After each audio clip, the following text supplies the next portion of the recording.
This was so much later than we said it would be. Pink was having some internet issues, and then I was working on a Discord issue, and then I forgot to set things up vertically in OBS. It was a blah, blah, blah, blah, blah, blah, blah. So we're way later than we planned on, but I still really wanted to do this week. My plan was to actually make this on Wednesday because it's called Wormhole Wednesday, but I've had really bad allergies, and Wednesday ended up being kind of a big day for me, period. But I still really wanted to do it this week because we're piloting this. This is the first episode of Wormhole Wednesday where we're doing an interview segment, and my intention moving forward is to make this consistent. So I do have somebody lined up for next week for our next segment. It will be on Wednesday, and I do have other people who are interested in doing more interviews moving forward. So I'm hoping this could end up being a consistent weekly interview where we go over interesting topics, whether those are mental health related or special interest related or just general interest related. People who have expertise in a lot of different fields. You know, one of the things I've talked about a lot on stream and off is that even my doctors say, I love learning. And I think one of the things that we really love here on stream is that we can have really interesting conversations about storylines. So I remember when we went through Deltarune and Undertale and Omori, those were some of our, I think of them as some of our best streams. They were just so interesting and intriguing, and it was just such a fun time. And I was thinking, how can I bring that into stream in another way that isn't just playing games? And I thought, oh wait, I've got cool friends who know things and have life experiences that I think could be really cool for me to learn about, not only because I care about my friends, but also because I think we all could learn. And who knows, today we're going to be talking about OCD. So this segment is called Lost in Orbit, which is supposed to be a fun space play on words where you get lost in spiraling thoughts.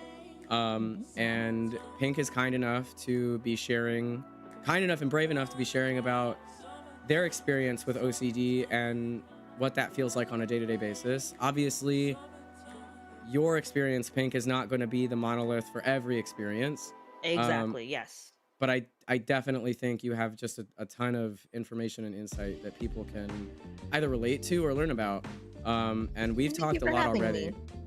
Yeah, no, I'm super interested I'm super excited to see what the conversation is going to be, because we have some really cool conversations about mental health.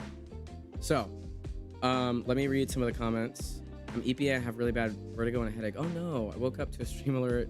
Been sleeping like a man on his deathbed. I hope you're not getting sick. Interviewing who? So today we're interviewing Pink. Yeah, hi Pink. Hello. Me. Yes, that's Pink.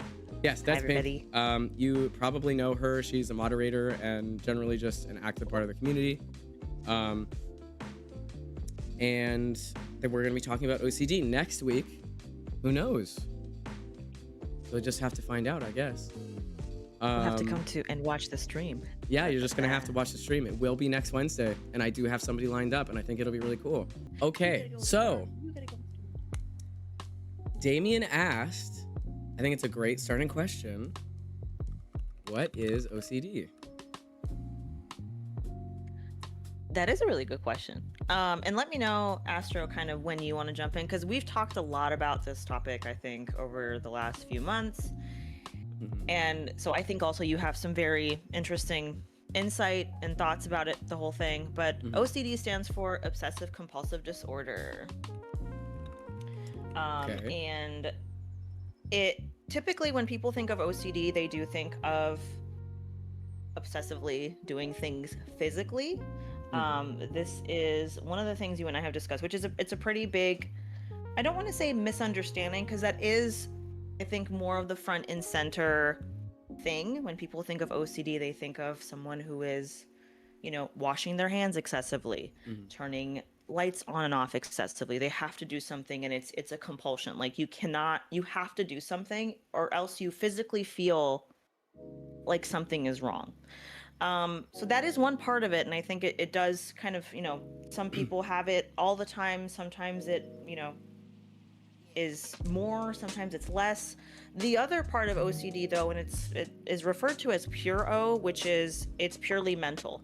So pure O is more of what I deal with. So I don't necessarily deal with a lot of the actual physical compulsions like hand washing, although it does come up sometimes. For me, it's more so mental.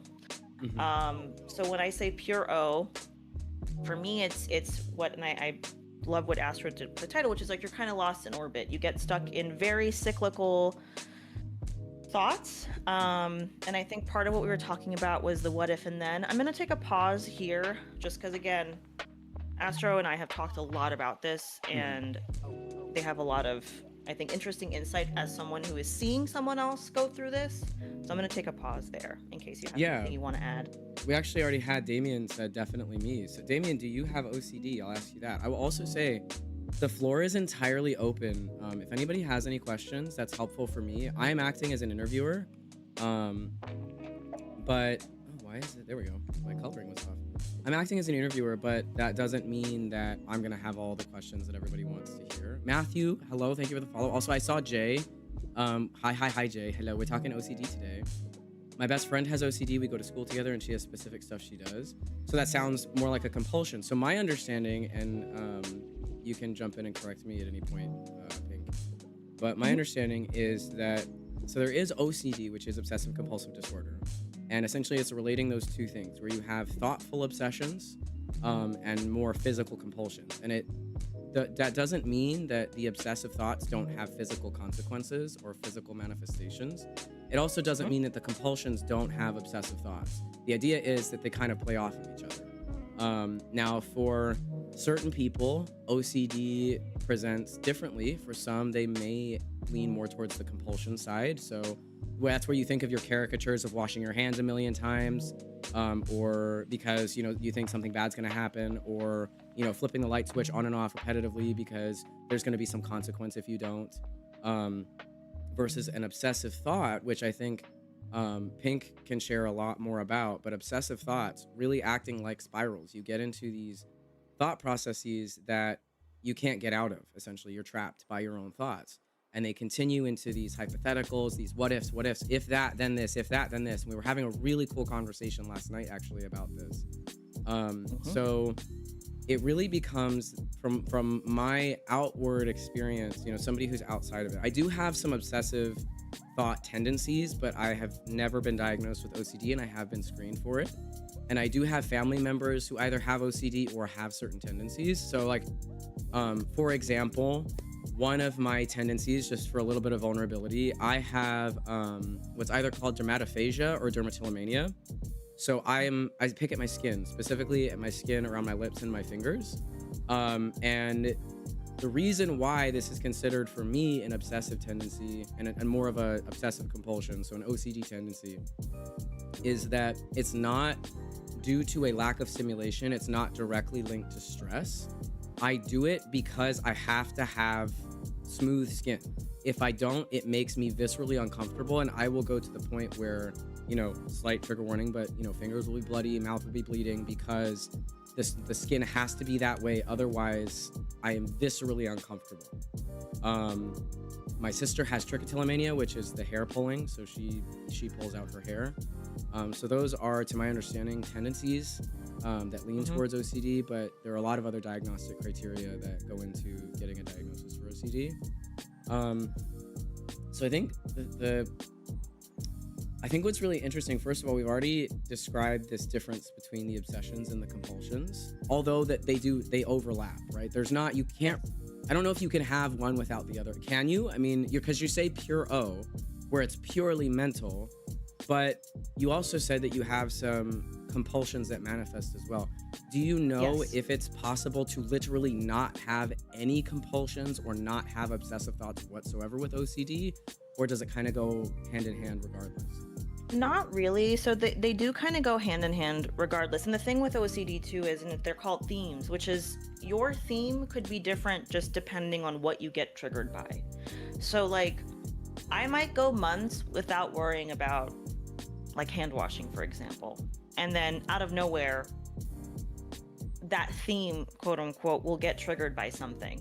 So I think a lot of people also think it's something very static and linear, which is like, oh, if you have this, then you're always going to have this, which is not the case. Sometimes you distance yourself from your triggers and you're able to, for example, for any reason, although it's almost impossible in my opinion to fully ever get rid of things that are going to trigger you. It's more so about being able to deal with the triggers better.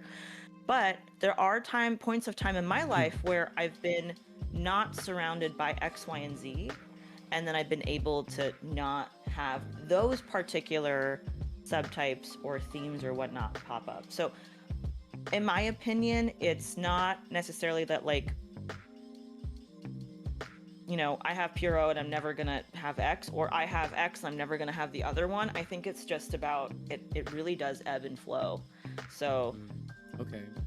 yeah. I want to talk more about themes, because that's actually something I don't know anything about. But Cass says she knocks on desks in a specific pattern before sitting down. Some of our teachers aren't exactly kind about it. So that's awful. I mean, it is a bona fide mental disorder. It's not like she's doing something wrong, right? That is, Pink and I have had a lot of conversations about how and why OCD manifests in the brain. And you know, you're not, that compulsion, you know, to knock on something repetitively is not harming anybody. I mean, I would say something if it, you know, made her knuckles raw or something, but even then, it's not as though it's causing harm to other people in really any material way. So that's just, unfortunately, people being bigoted and ableist, which, well, supplies people being bigoted and ableist, especially if they're from a previous generation. Wow. I'm so shocked. Also, hi Ditzy, welcome in. Hello. But I'm sorry to hear that. I'm at the station again. Oh, at the fire station. Cool. I hope you're having fun. Hello. We're having a talk about OCD today. I'm interviewing Pink about OCD. Yeah. So you brought up the idea of a theme, and you said it's dependent on what you get triggered by. But what exactly is a theme in OCD?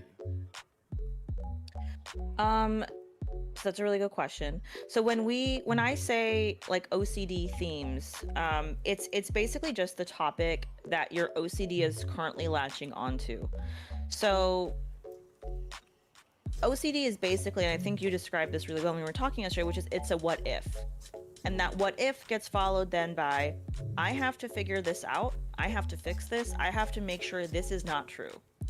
The theme is whatever fills in that blank. So for example, there are harm themes. What if I hurt someone? So like, for example, let's say I'm driving and I'm like, what if I, you know, veer off of the highway right now and end up killing my passenger, for example, right? That is a harm theme. There are a really common one that I'm seeing online right now are relationship themes, ROCD, which is, what if I don't actually love my partner? What if I don't care about this person? What if I don't like my friend and I just don't know it? And I, you know, and then that turns, so the different themes are basically the different pieces of content that currently your OCD is attaching to and is trying to quote unquote solve by It's like questioning it. And yeah. It's basically, it is the overarching theme of your thoughts, whatever it is that you're obsessing over in those moments. That's what it's about. So in a relationship theme, right, your obsessive thoughts are going to lean to or discuss relationships, right? So whether that's with your partner or with a hypothetical partner or with somebody else's partner or romance in general, you know, what have you, it will kind of circle around that idea of relationships. And yes. Also, welcome in, Bailey. Hello. Hi. How are you? We live in a fairly religious area in the Midwest. Yeah, and unfortunately, religion doesn't often look kindly upon mental illness. There's an entire group of kids with us because it's my sister's birthday. I'm a bit overwhelmed right now, but I do have to go. I'm sorry. I know what it feels like to be overwhelmed in social situations for sure. I have eaten today. I had some deviled eggs and some nuts and a protein bar, and I'm having some tea. Have you eaten, baby? Delicious. Okay. So we have a theme that's kind of the overarching topic that your OCD is, you said, latching onto in a given, you know, point or, you know, point in time or a time of your life. For whatever reason, I guess, it can pop up. I guess there are a million different reasons as to why a particular theme could become the center of obsessive thoughts. Is that correct? That is very correct. And it will always change, because one of the biggest themes with OCD is that you are always there's always going to be a new goalpost. It's never solved. Like, you can't, as much as you want to solve the thing, even if somehow you do get to some resolution with yourself and you're like, I feel better about this, it will pick something new. And that's the disordered part of it, is that it continues. Because, so, and again, correct me if I'm wrong, what I'm understanding here is that, you know, in a non OCD thought process, which I'm not saying, here's the other thing, is that OCD, any kind of mental disorder, if it's diagnosable as something that impacts your life consistently, has a significant impact on your day-to-day life, and is consistently impacting your life in that way. So when something is disordered, it doesn't mean that you can't have aspects of that disorder. It just means that it's not impacting you in the same way that it would somebody who has that disorder. We also are in an ad break, so I'm gonna pause for those that don't have a sub. But we'll touch back on. I'm just going over kind of. The latest comment you got is kind of funny. Oh, Bailey. I have not eaten today. I don't feel good. Too nauseous to eat. I understand that too. Take it easy. You know, saltine crackers if you have them, or just water. Just make sure you're taking care of your bodies. It doesn't help. The longer you go without eating, sometimes the more nauseous you can get. Correct. Gotta go with something light. Yeah. Gatorade. Saltine crackers are great. We can, and honestly, Bailey, this is a great time to play Baby Sensory as a little breather while there's an ad going. So if you want to do it, go for it. I would not be mad. I just need to add it as a media source really quick, because I didn't think about the sensory fruit being used. Sensory fruit. People love the fruit. They love the fruit. All right, there you go, Bailey. But I'm kind of going over my understanding of, you know, disordered thoughts versus having aspects of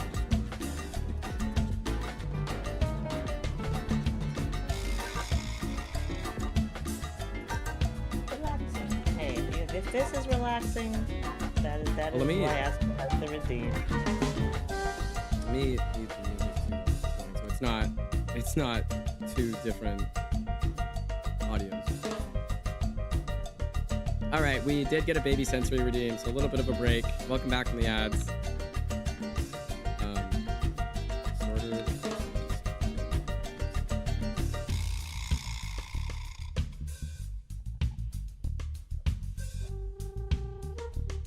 I'll let that run for a little while longer. It's a little bit of a brain break. This isn't.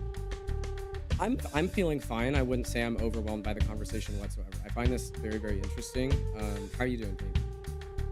I love this, to be honest. It helps a lot for me, purely because I think, you know, I stigmatized and villainized my own OCD for many, many, many years. This is the first time anyone has ever known about it. So it's strangely healing to talk about it in a way that is just purely talking about it versus, Right. oh my God, I have this thing and blah, blah, blah, and X, Y, and Z. So I'm very grateful, and I also hope that, you know, people can see it as more of just like it's a thing that some people have and some people deal with, and they can still be very good people. They can also be bad people, but the disorder itself doesn't really lend to that.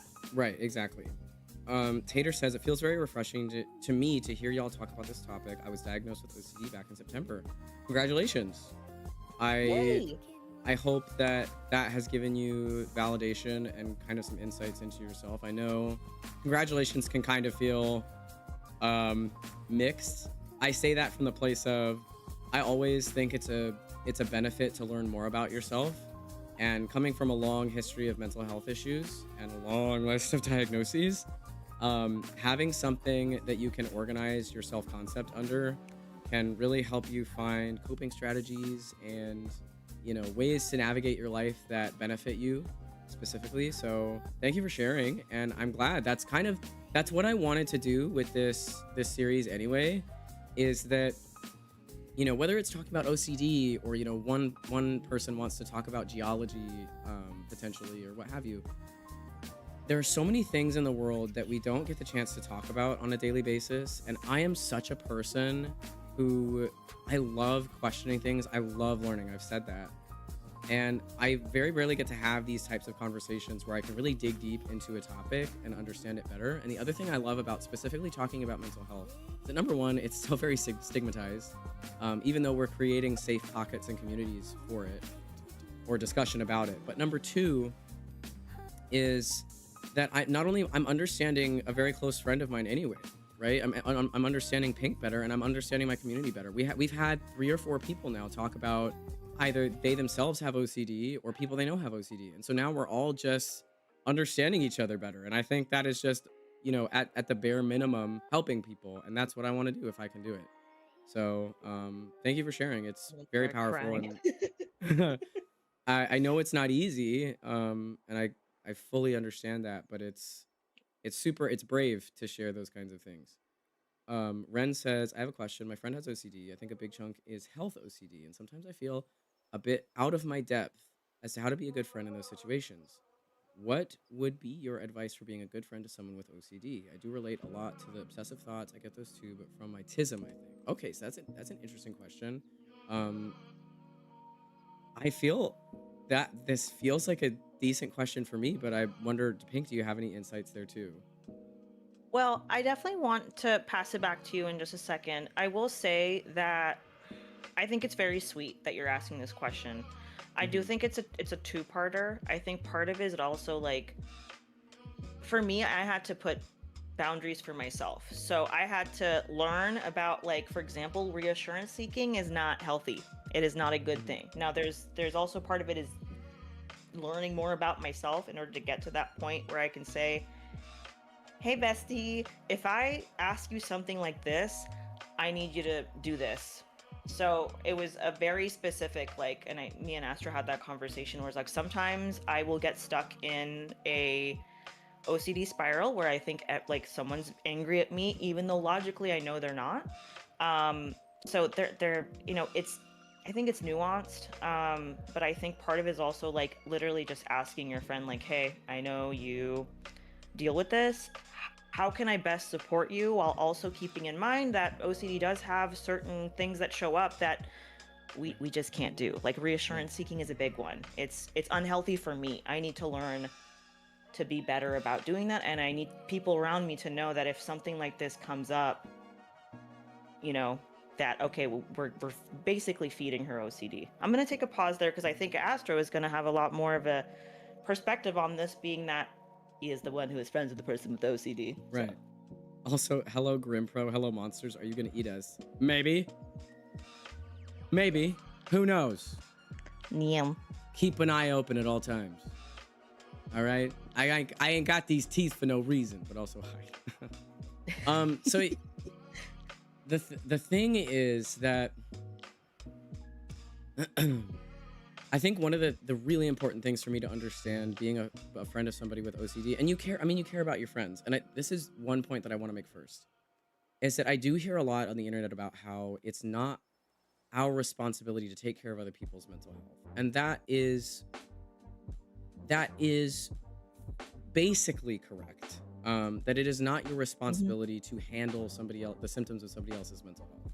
You are not a healthcare professional. You cannot get them specified treatment for what it is that they're struggling with. It's not your job to try to treat their mental health. However, when we care about people, we also want to be supportive in their mental health journeys, in whatever way that looks like, right? And that is a normal function of being a friend or being a partner or being a loved one, is being supportive in that way. And so when I say it requires a little bit of effort, I want to be very clear that this is not burdensome effort. It's not anything more than what you would do for literally if somebody had a physical illness. For example, somebody has they have epilepsy, right? And they faint very constantly. You know that there might be certain triggers for their epilepsy. So okay, we should be aware of these things when we go out or when we're at home or what have you in different contexts, because you're trying to take care of that person. And I think the stigma around mental health is that when it's a physical condition that we are asked to care for as loved ones of people who have these conditions, it's not looked at as this giant, negative burden to help them. But with mental health, it is. And I think that that is so wrong because it creates this culture of isolation for people who are struggling. And that's the Mhm. exact opposite of what people need a lot of the time. They just need the right kind of support. So I want to say that first. The second piece is that for me, the biggest and most helpful thing with trying to be supportive of somebody with OCD is understanding what reassurance seeking is and how it shows up in OCD. Um, Now, my understanding, and again, Pink, jump in, correct me at any point, but I did this research on my own because number one reason I did it on my own. Of course, I ask Pink. We have a very communicative, relationship. We're very open and honest about a lot of things. And I do trust Pink, but I wanted to make sure that I was getting the information from very frankly, somebody who didn't have OCD. Because Mhm. if I did get it from you when you were going through a spiral, you might tell me one thing that is biased because you're in a spiral, right? And because you're Yep. struggling Mhm. acutely in a moment. So I wanted to make sure, okay, I'm going to go get this information myself. It's my job. I don't have OCD, you do. I'm not going to use you as as my tool for understanding it. Um, I'm going to try to do some of this to understand it as best I can. And the first thing was understanding reassurance seeking. So when we think of reassurance, we often think of, hey, you can do it. You're doing a good job. No, you're pretty. No, you're this. And those statements, in and of themselves, are not harmful statements to really anyone. Those are not inherently harmful. To say you're doing a great job is not doing something harmful. However, if somebody is in a spiral or has a tendency to spiral or has OCD, if that's one of their, now I'm using the word theme, right? If that's a theme for them. So for example, if a physical appearance is a theme for them that they think about obsessively and they spiral about, well, if I don't do this, then I won't be pretty, then people won't like me, then I won't have friends, right? That is an example of a spiraling thought. Um, if you tell them, no, you're pretty, or no, you're handsome, or no, you're attractive, what you're doing is in that moment is temporarily assuaging that kind of sense of confusion. You're answering that question. You're giving that thought process an answer, but it's going Mhm. to come back. It will Yes. always come back because, as Pink said, the goalpost moves. So if it's, if I don't cut my hair, I won't be pretty, therefore I won't have friends. Then it will become, well, if I don't get my eyelashes done, then I won't be pretty, then I won't have friends. If I don't get if I don't get this outfit, then I won't be pretty, then I won't have friends. It always changes, and they'll keep coming back to ask for that reassurance to answer the question that they're trying so desperately to answer. And again, from my perspective, wanting an answer to a question is not a harmful thing, but what it's doing is repeating the cycle. It's not helping to break it. So, as a friend of somebody with OCD, what you don't want to do is help them continue to cycle. You want to help them break the cycle. And Pink and I had a really, really awesome conversation about this last night. And I think I could pass it over to you to describe some of what we talked about. Um, but some of the steps to helping, both as the person who has OCD and somebody who's a friend or a loved one of the person who has OCD, what are things that you can do to help break out of the spiral? And I just wanted to read. Ren says, I'm typically someone who would reassure, look stuff up, etc. So I feel like, quote, I fed the OCD. And I wanted to say, looking things up is not inherently harmful. In fact, it's informing yourself. Mhm. Just because OCD is a very, I almost want to call it,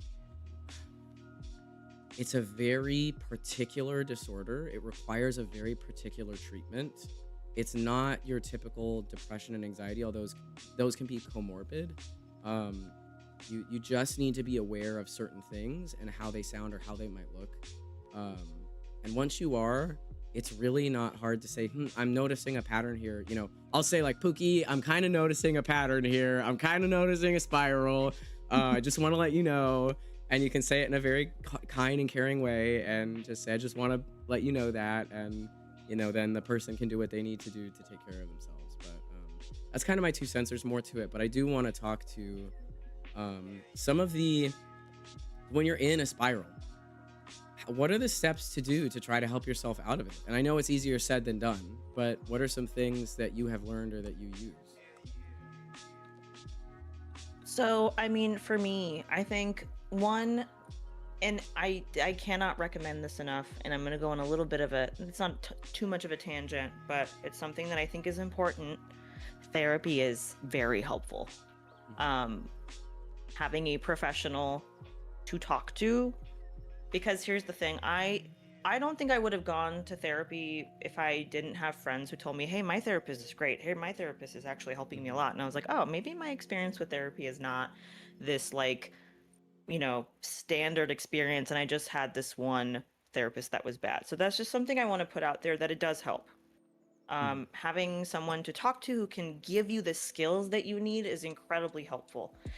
Another part of it for me was also just being a little bit more open about it. It's still very difficult for me to be vulnerable about when I'm not feeling great, but it does help, because the thing is, with OCD, and this is something that Astro and I have talked about, it's something my therapist has told me to do. You can get very easily stuck in your spiral because you continue to kind of sit there and marinate in it. Because the entire thing with OCD is, a lot of people are like, well, it's just anxious thoughts, right? Not really. It is anxious thoughts, but you can't sit with it. Like for me, I can't be like, oh, okay, I'm a little stressed and I'm having a bad day. I'm gonna go like buy myself some ice cream and try to work through this. For me, it's, I need to solve this immediately. So and then it doesn't stop. So it'll be like, here is the thought, and now it's going to lead to this other thought, and that's going to lead to the other thought, and you will, I think Aster sometimes uses the word, I'm like, you want to think it to death, and that doesn't solve it. It's not going to fix it, because there's nothing to fix. That's the thing. It attacks things that you really care about, and every time that you try to quote unquote talk yourself out of it, you're like, but this one feels real. This thought feels like it's a real thought, and it's something that I do have to fix. This one is the legit thought. So to go back to your question in terms of like, how do you take yourself out of cycles, I will say, if you can and you are comfortable to do so, talking about it and saying, I'm going through a spiral right now, is actually very helpful. Because you're acknowledging that you are in a spiral versus I am having a legitimate string of thoughts and I have to sit here. Calling it a spiral actually does put you in a mindset of like, okay, I'm having a spiral right now. I don't need to fix these thoughts. I'm going to go do something to take myself out of this circle that I'm in.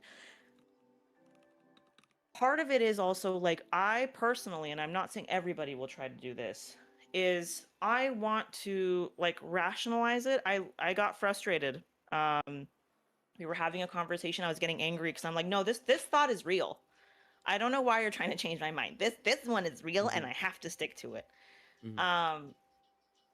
And I really appreciate that I have such a good friend that I'm comfortable enough, and they're comfortable enough to tell me like, okay, this is not a rational thought, and you need to step out of it. So one is, I will say, having a good support network is incredibly helpful.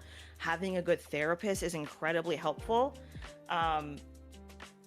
The other parts of it also, just like stuff that my therapist has told me to do, literally being physical. One of the things she told me, and because I was like, well, sometimes I kind of just sit there and I keep thinking and I keep thinking and I keep thinking. And she's like, I know this sounds kind of silly, but literally putting your hands up and going, I think this is an OCD thought. It feels really silly in the moment and it feels kind of juvenile. I'm like, why am I doing this? Huh? Right. But it actually does help. It does help. It feels like one weird, of those but moments it helps. you're just sitting in your bedroom doing something strange to try to make yourself feel better.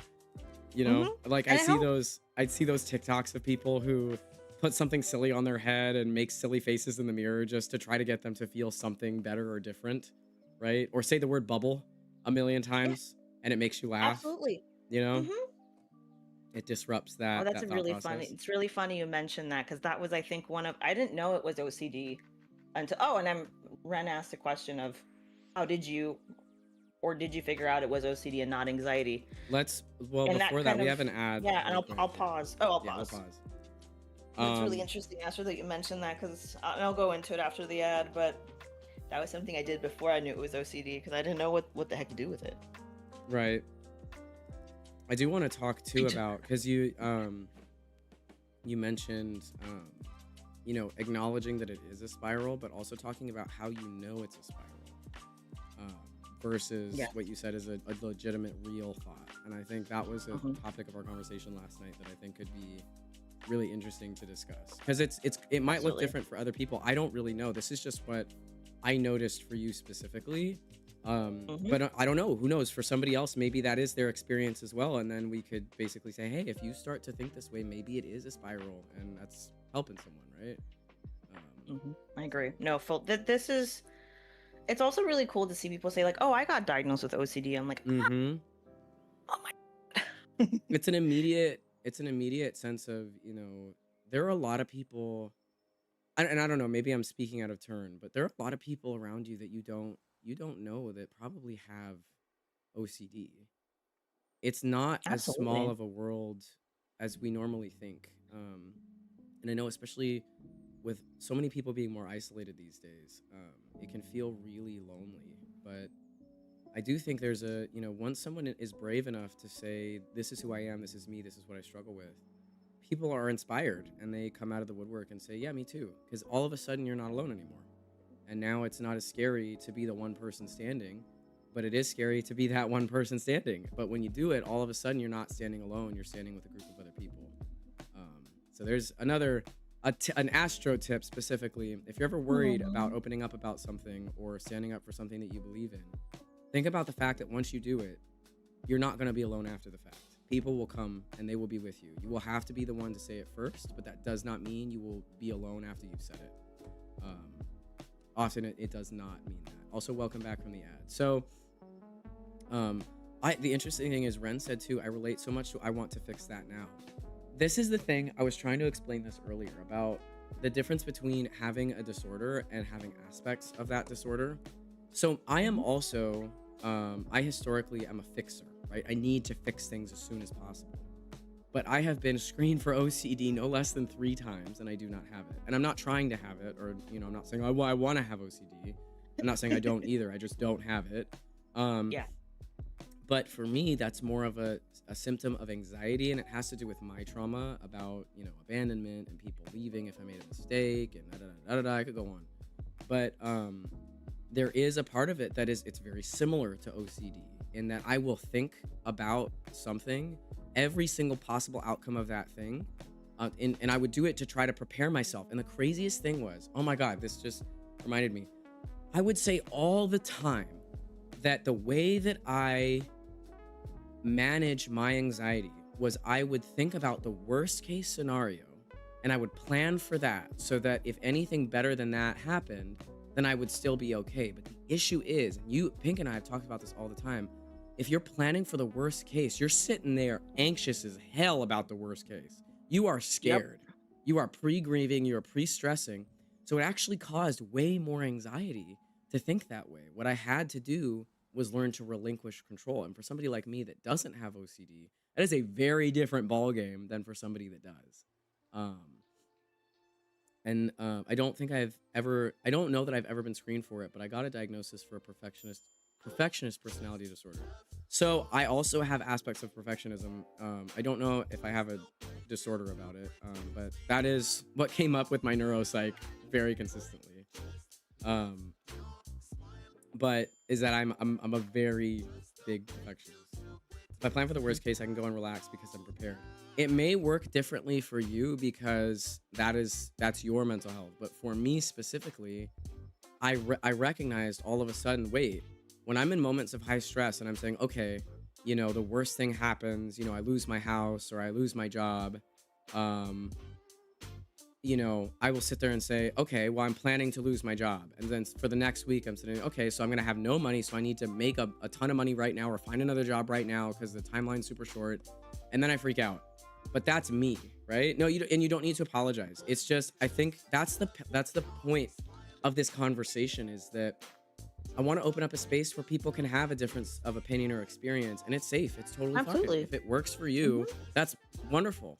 But there's also another group of people like me who I realized that wasn't helpful for me. I thought it was, and the logic behind it made sense to me, but it wasn't helpful. Yeah.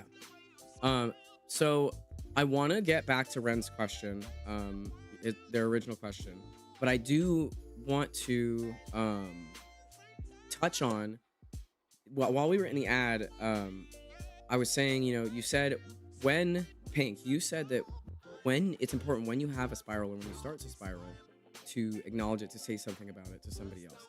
But Yes. how do you identify if you're in a spiral or if it's a quote unquote genuine or rational thought?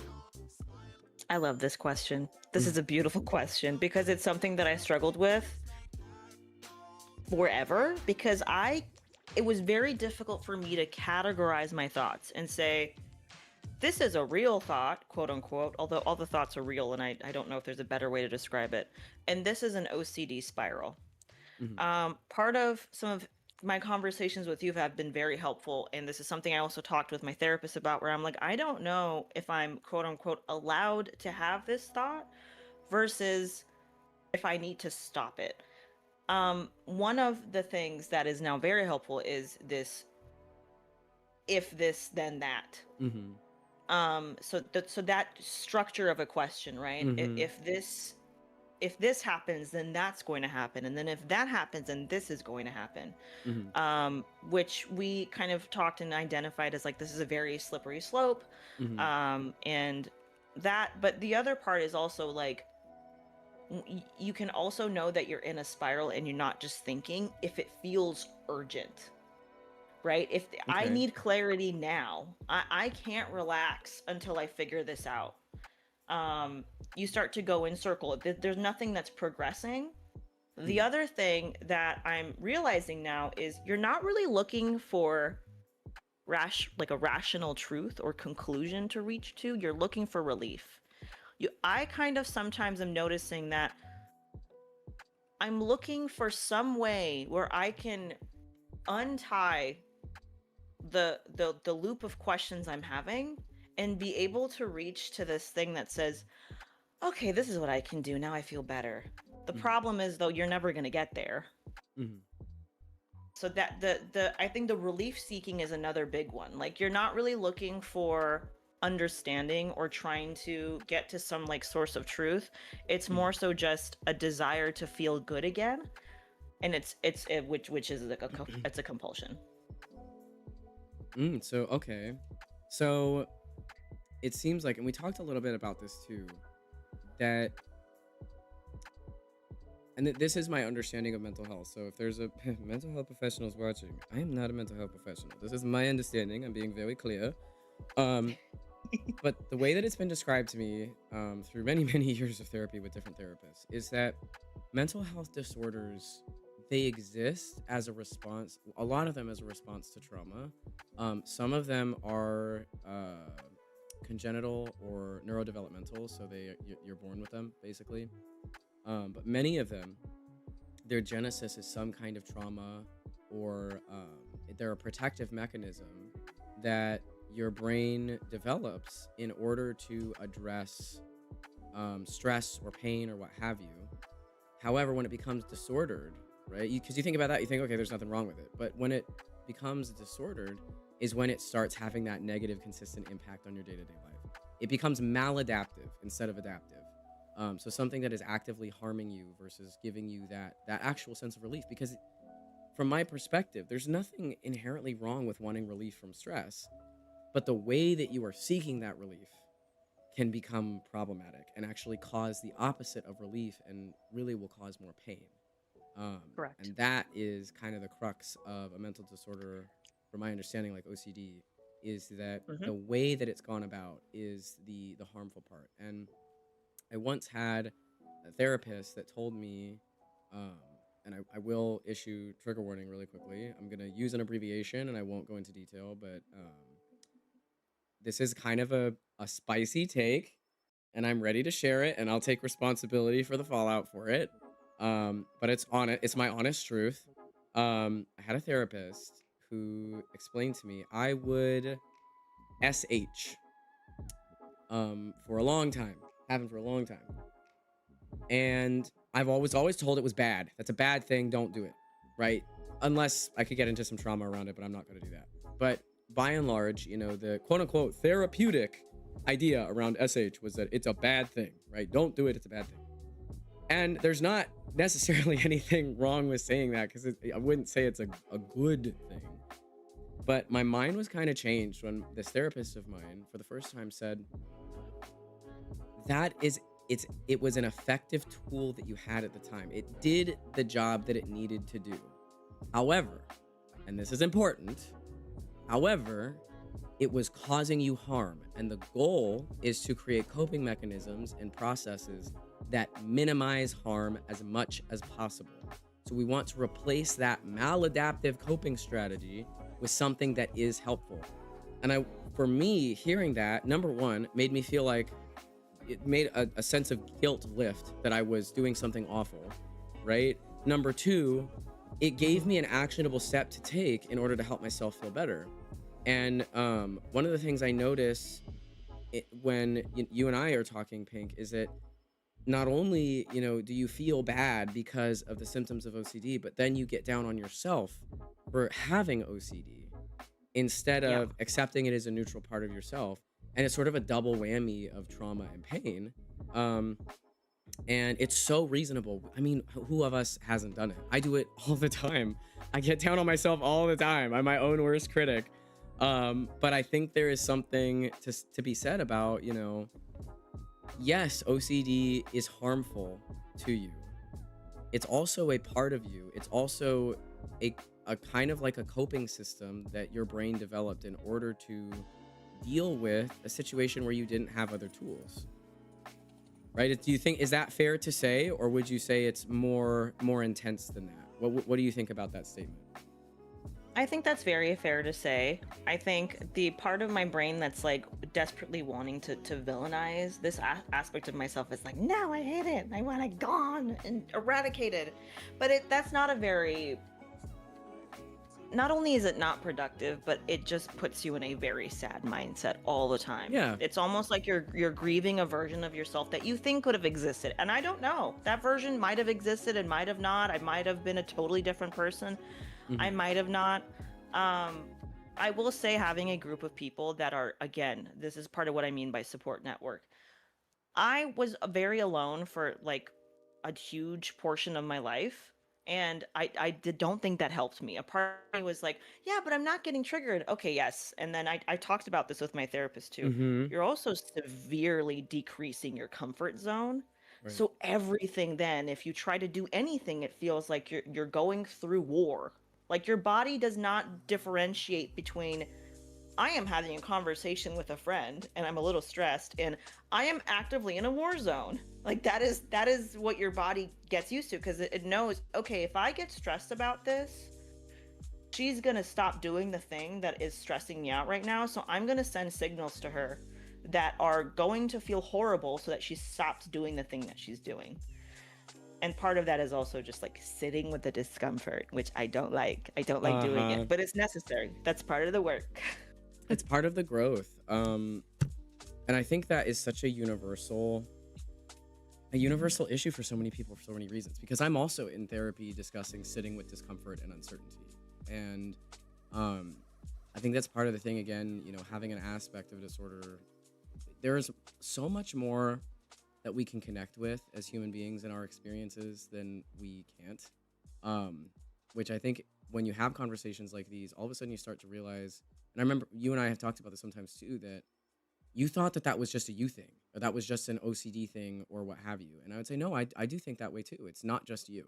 Mm-hmm. Yeah. It's different for you. Your experience is different, but I do think that way. And I have sucked with sitting with uncertainty and unknowns. And humans as a species, we don't do well with this. It's one of the things that we struggle with the most is the unknown, right? That's why, people fear death. It's why, people fear hard meetings at work, or they fear that sudden Slack notification that tells them you need to, it's an all hands or whatever, what have you, because you don't know what's going to happen. Yeah. Sorry if I triggered anyone talking about JOBs. JOBs. But, it's a universal human experience. I think it just manifests very differently depending on the type of person that you are. But I'm doing the same thing, sitting with uncertainty, sitting with discomfort. And instead of trying to fix it or trying to get rid of it, expanding my capacity to sit with it, allowing it to exist without demonizing it. And because discomfort is part and parcel of life. I mean, it is a part of life. Uncertainty is a part of life. Biggest source of uncertainty, we don't know what happens after we die, right? Yep. We're not. I hope that we don't know. I hope that stays an unknown. I hope certain things stay unknown. But that's my own opinion. But no matter what, there will always be something that we don't know, and so we have to be able to um, sit with that and not necessarily become comfortable with it, but become able to do so without spiraling out of control. Um, and validating ourselves in the sense not that necessarily this thing is true or that it isn't true, but just that what we're feeling and what we're experiencing is real and for good reason. And I shouldn't sit here and try to attack it because it's not helping me anyway. Yeah, exactly. So I think it's very different for OCT because you've described that, it's you're trying to answer something that really doesn't necessarily have an answer because the question will change once an answer, quote unquote, answer is reached. Now, so we talked about how you identify an OCD thought versus I have here, quote unquote, a rational or real thought. You talked about that if-then pattern. Talked about this sense of urgency, that you need clarity or an answer to this question now. Otherwise, it's it feels like a life or death, like you said, a war scenario.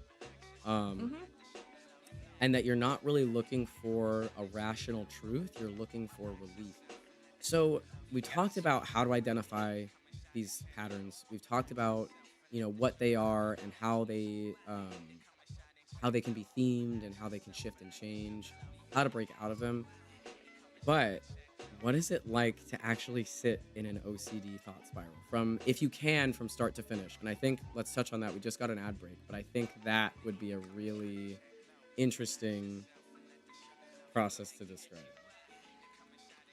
Yes, absolutely. I'll wait for the ad. And I think I'll also answer, I'll touch on Ren's question real quick as well in the midst of that, because I think it goes hand in hand a little bit.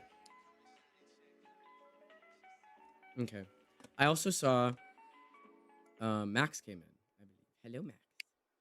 Hi, Max. Unfortunately, I have to head out. Thank you big time, Pinky, for talking so openly about this and Astro for this beautiful format. I very much appreciate it. Aw, I appreciate you so much. I really love that you've been hanging out with us.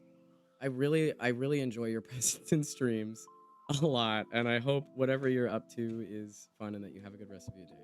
But thank you for joining. You asked some really good questions. Yes, thank you so much.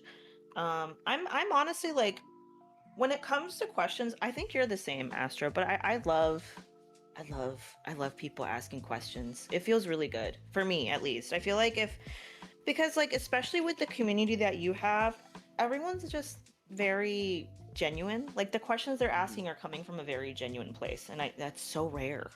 It's so rare that you get like actual genuine questions of like, I just want to learn more.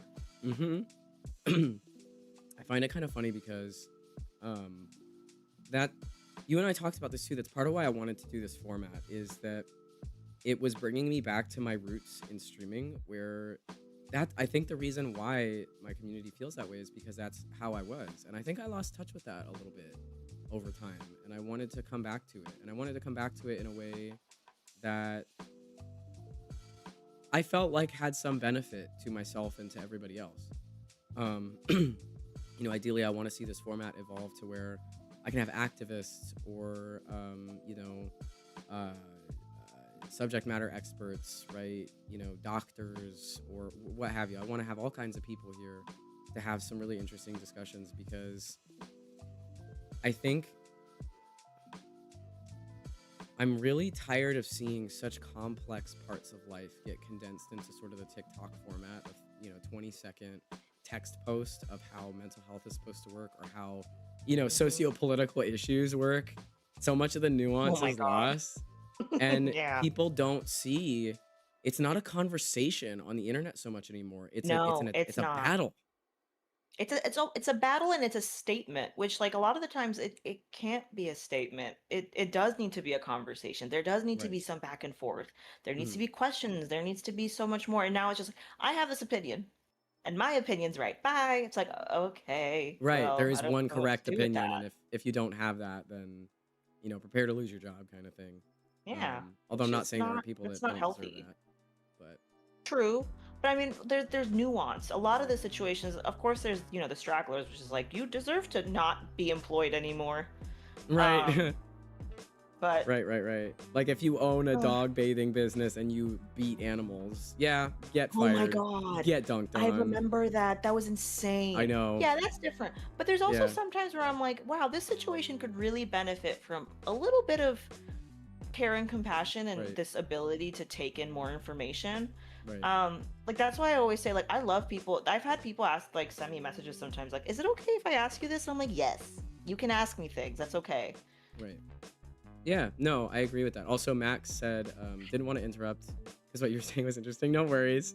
That's totally fine. I'm trying to pause at decent times. I really gotta go. Okay, bye. All right, Ren. It was great to have you. Also, hi, Biscuit. You guys look so professional. We're interviewing today. Thank you. I worked too hard on this overlay to make it look as good as It looks possible. so good. I love it. I'm here with my cup of tea. Sorry, hopefully I'm gonna I was spill it and working in break your Canva. I was inside her. Okay, never mind. I didn't say that. All right. All Okay. right. All right. Back it up. Astro's gaming while he I'm interviews. I calling could HR. toggle that actually. I think. What is it? Oh shoot! I could toggle off my keyboard. Take In your fact, I little mouse planned- and keyboard. You're typing. It's true. I'm taking notes, so there is that. Yeah. It's so cool to hear you actively encourage questions. I want a conversation. Ask any question. It's not stupid. Yeah. The first person who asked a question in here was asking, what is OCD? Right? And okay, let's answer the question. I find a lot of the time as well, and it's nuanced, I will say, because if for example, if I was in a TikTok comment section and somebody was talking about having OCD and I went, what is OCD? I'd be like, okay, well, you could have Googled that, right? You could have looked that up. And now you're just asking somebody else to answer the question for you. However, I'm also an adult man. And if I in real life was sitting there talking about having, for example, autism, and a 12-year-old came up to me and asked, what is that? I'm not going to go, you idiot, you should have Googled it. I'm going to answer the question. Yeah. You don't Exactly. know who it is on the other side of it. And the question is not a harmful question. Expecting that somebody else does labor for you kind of gets a little bit murky. But then I just think it's developing a culture of people should ask questions to themselves.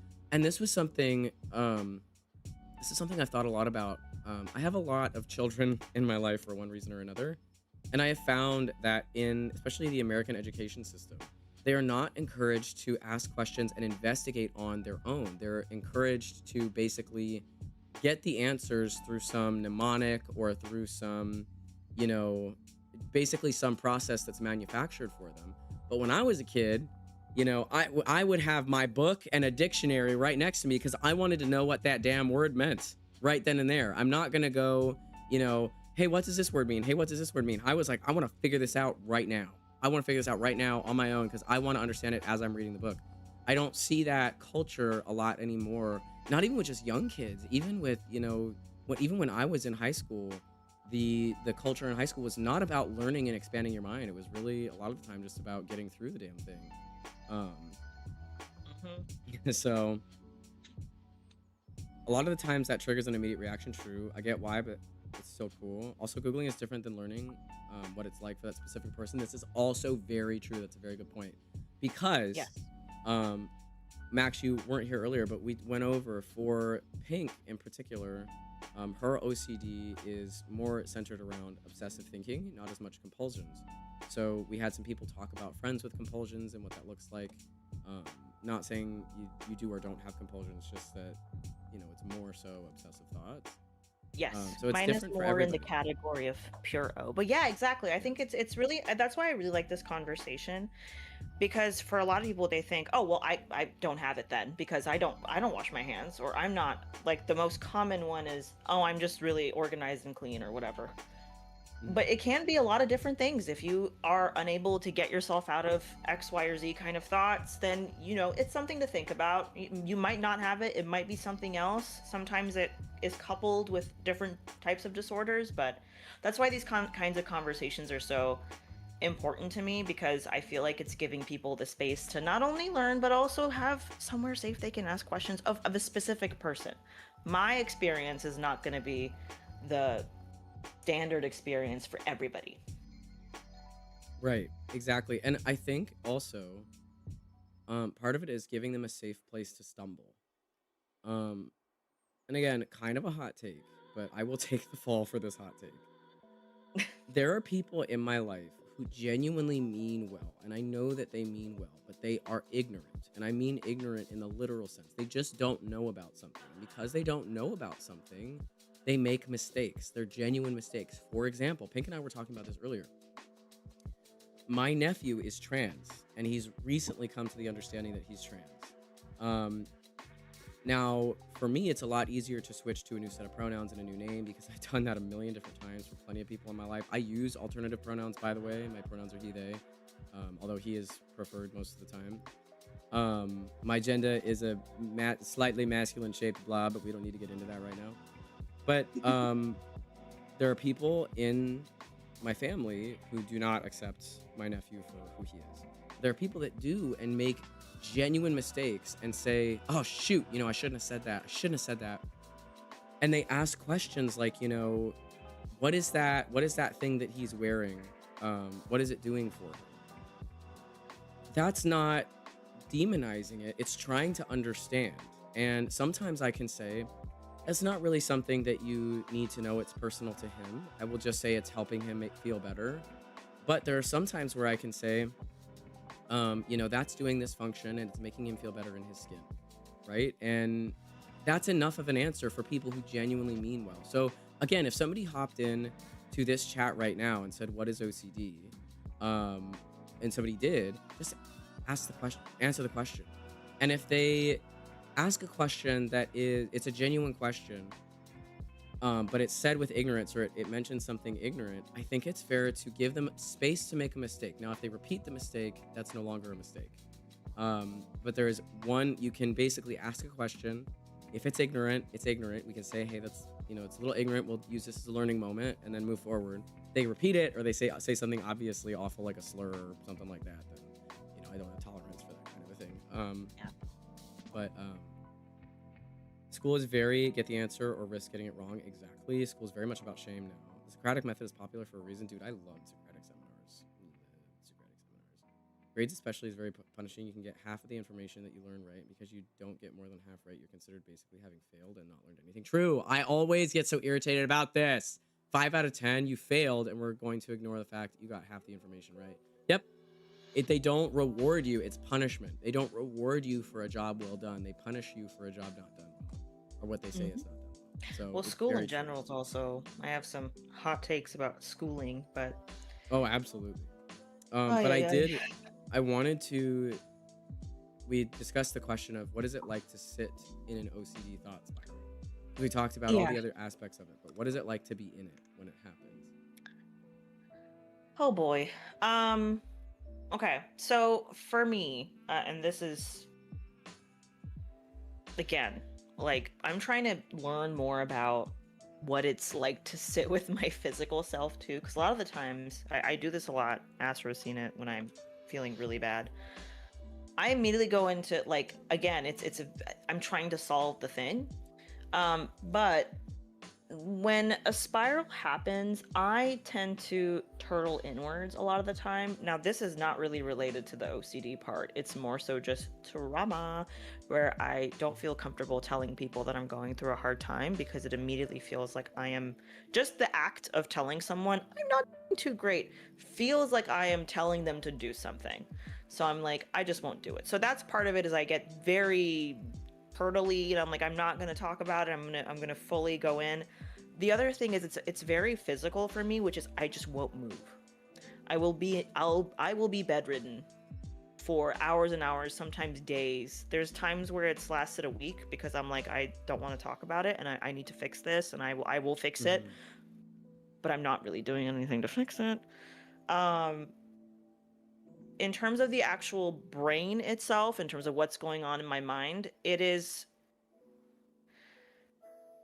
again, for me, I was like, part of the coming to terms with OCD is also learning that, like, while some people have aspects of OCD, I used to normalize and go, well, everyone goes through this and I just need to get through it. Mm-hmm. I'm beginning to realize more like not everyone goes through this exact specific set of Mm-hmm. emotions. So there was actually a video on TikTok, and it's part of why I'm trying to be more open about it, because those kinds of content actually ended up helping me very much. And it was literally like, for example, I'll wake up one morning and something had triggered me the night before or something. I saw something online, something someone said. I saw an article that sent me into, and it's one of my themes, for example. A lot of mine are relationship, and by relationship I don't mean romantic. It's a lot about friendships. So for example, let's say I see something and I'm like, oh, does this mean this person hates me? And then I will go to bed, I will wake up, and it's from start to the end of the day, it is, wait, so they said this in their message, does that mean they dislike me? Wait, they're in a call right now with someone else, does that mean they dislike me? Wait, so maybe I should message them. No, I shouldn't message them. Maybe I should message them. Imagine that, but the entire day. So it is getting very stuck in a loop. It's my therapist described it as a snake eating its own tail. There is no end. The end is doing something different. Mm-hmm. So do that is part of it. Do thoughts ever repeat throughout the day? So for example, you said, should I message them, should I not? Would you do that, like go through a pattern, for example, go through a spiral, and then is it like you start the spiral with, for example, take that example, somebody is in a call without me, they're in a call with somebody else, does that mean they hate me? And then you keep going, and at some point you go, should I message them about this, asking if they hate me or not? And then you go, well, but what if I do that, then this might happen, and you start that spiral again and come back to, well, if I message them to ask, right? Did the thoughts repeat that way? Absolutely. So what happens is, so let's say I effectively stop myself from reassurance seeking. I'm like, nope, I'm not going to message them and asking if they hate me. And I will sometimes even notice, like, okay, I think this is an OCD thing. The problem though is if you don't do anything different, like again, if you just go, I think this is an OCD thought, I'm just going to do something else. But the thing is, it will malform into something else. So then I'll feel a little bit better. Maybe I'll even have like a normal conversation with that person. But because I'm not addressing that I'm in a spiral and I'm just going, I think it's OCD, maybe. I don't know. This feels kind of real though. Maybe they do hate me. It will just malform into another thought. So not only can they be very cyclical, but they will also just continuously branch. Again, this is the part of the goalpost changing. Because every time you'll go, okay, maybe this one is OCD. And the next thought that comes out, you're like, wait, maybe this one's real. Maybe this is the real one. Maybe I have to focus on this one and fix this one. But that you've described is meta OCD, so having obsessive thoughts about your obsessive thoughts. Yeah. Right? And I think touching on that a little bit could be interesting, but I want to see what some folks are saying here. And Max, I know what you meant with that, the statements you were making. What do you mean when you say you'll fix this? Great question. So the thing with Pure O is, and it doesn't necessarily need to be like, again, this is mostly my thoughts around a lot of like ROCD, harm OCD or whatnot. You want to do something, quote unquote, fix it to give yourself relief. So if that can look something like reassurance seeking, like I'm going to ask them if they're mad at me. I'm going to ask them if this or that. I'm going to ask them if they think I'm ugly. I'm going to ask them if when, this and that. It's this insane sense of urgency to fix the feeling that you're having so that you're no longer having the feeling.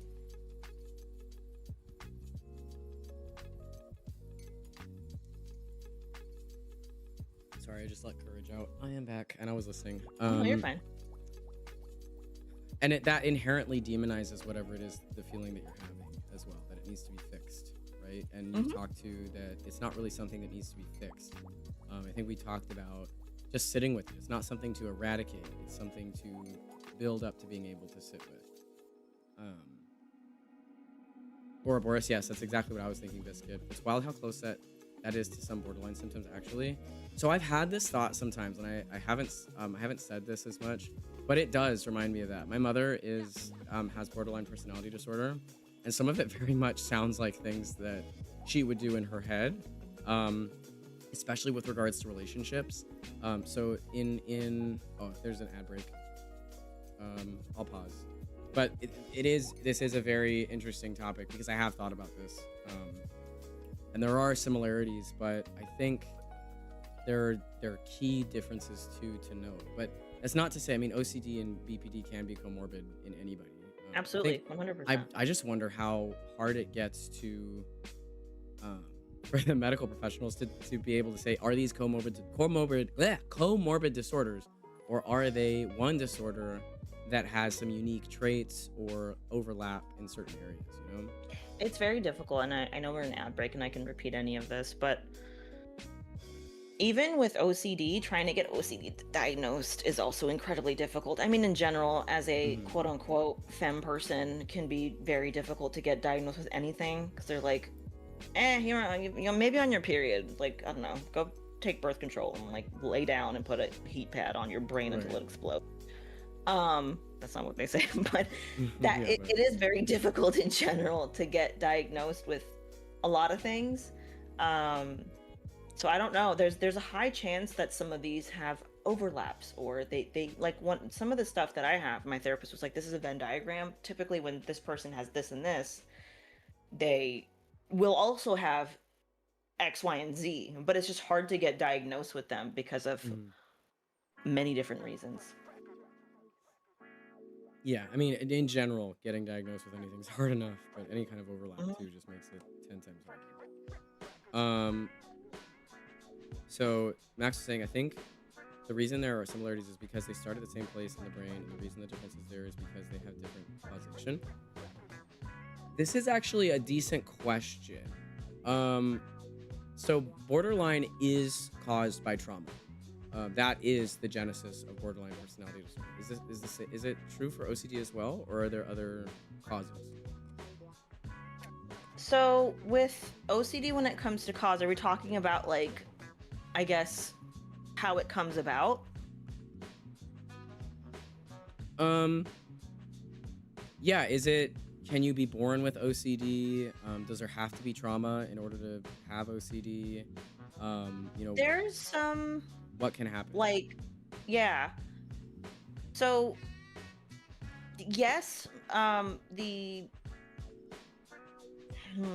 there's some articles out there that like they try to do research into what part of the brain like is X, Y, or Z for it to cause OCD, but it's kind of a chicken or egg thing where it's like, well, we don't know if it's the brain is like this because of this, or you were born this way, basically.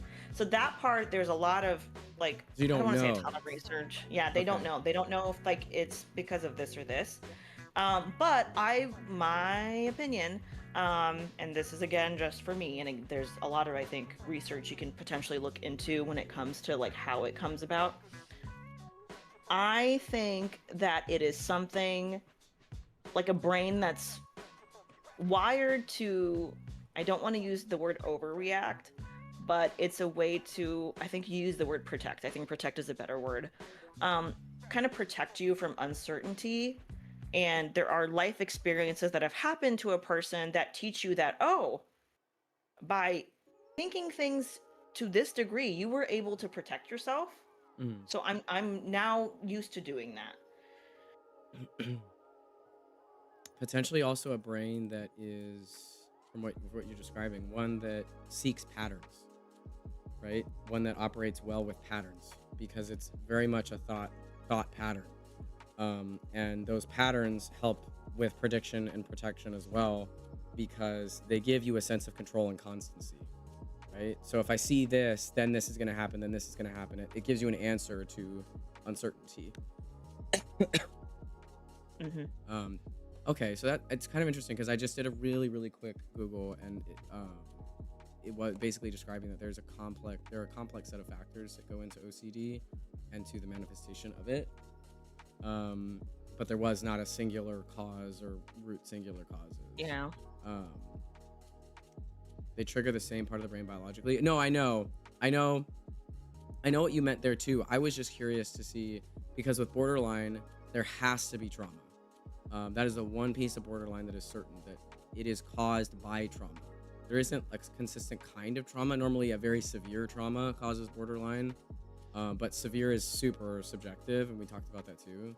So borderline there has to be trauma involved. Now there is also something to be said about the structure and function of the brain, because not everybody who goes through trauma develops borderline. So with any mental health issue, I think there's sort of we don't know exactly why it happens, but we see, in basically 99% of cases that this is what happens, and therefore this is one of the causes. Science is not, even the laws of science are not absolute. They're absolute in terms of our observation and in terms of the rules of the world as we have defined them. Through lots of testing, so there's nothing, don't disregard science. It's the best tool that we have by far, but especially with something like the brain, which we understand very little about, it's not really exact. But I did want to say, so it's very similar, especially when it comes to relationships. A lot of my understanding of BPD now is that folks with BPD are very obsessive in terms of their relationships and thinking about them. And they are very constantly concerned about, losing a relationship or abandonment, basically. Whatever that looks like. And so they will obsess about, well, if I do this, then I'm going to lose them. If I do this, then I'm going to lose them. Do they hate me? Do they hate me? Do they hate me? That is a very common thought to have in silence. And so folks with BPD will kind of do that battle that you describe of, should I message? Should I not? Am I going to be annoying? Am I not going to be annoying? Are they going to hate me if I do this? Do they hate me now? That is very, very common with BPD.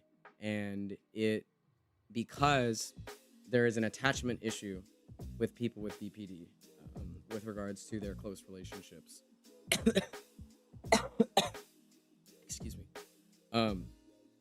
There's what they call a favorite person. So a lot of people with BPD have a favorite person. That's often a romantic partner or a family member. It could be a friend. But it's this person where they basically believe that they cannot function without them. And that person, they are constantly monitoring that person's behavior to see, do they hate me? Do they not hate me? Right?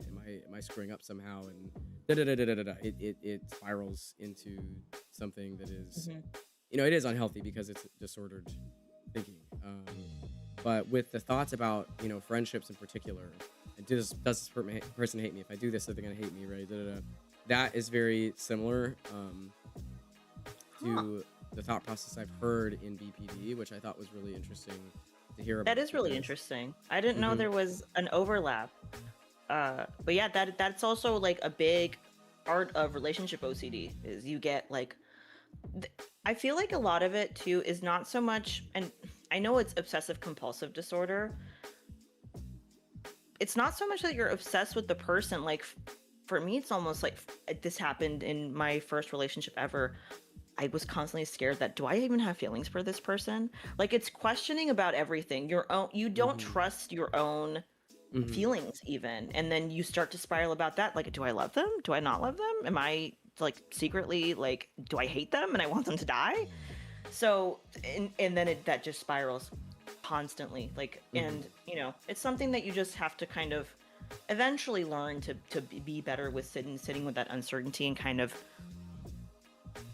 but it's very difficult to trust yourself. I was going to say, and learning to trust yourself and your emotions. But the problem is like, it takes a long time to get there because I do not most of the time trust my own feelings because it's hard for me still to categorize. I'm getting better at it, but it's still very difficult to know, is this just an OCD thing or is this how I really feel? Yeah. You don't know.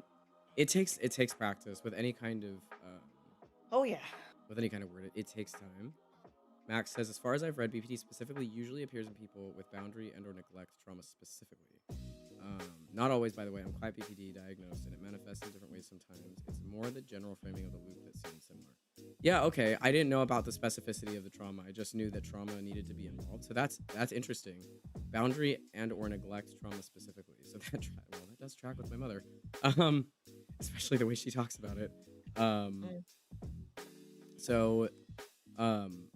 I guess there are some, it's interesting how some mental health disorders have these very explicit, you know, geneses and diagnostic criteria, and there are some that are like, uh, Yeah, no. maybe, I don't know, we don't know There is, yet. and this is part of what I thought was really cool because I did Google this and to try and see like, is there some kind of part of the brain that is just a little weird or wonky when it comes to people with OCD? And this is what I meant when I was saying. So this is from iocdf.org.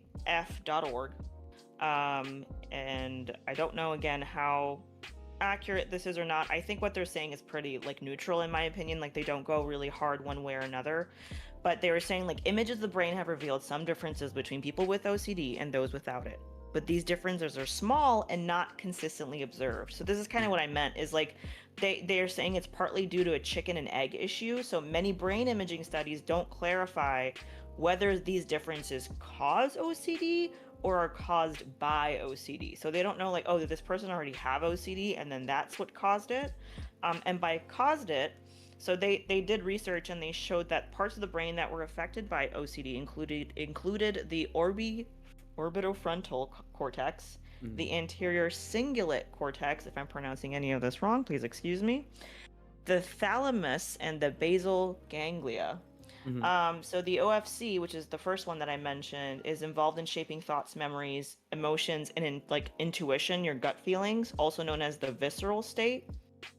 The ACC helps you detect and predict errors. It helps with attention, motivation, memory, and emotion. The thalamus sends signals to the brain that relate to physical movement and sensation. And then the basal ganglia helps us plan and carry out actions and behaviors. With people with OCD, they notice that there's a lot of overactivity in these parts of the brain.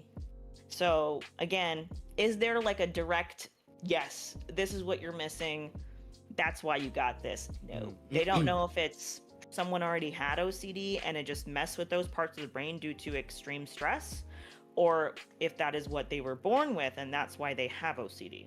So just something I thought was interesting.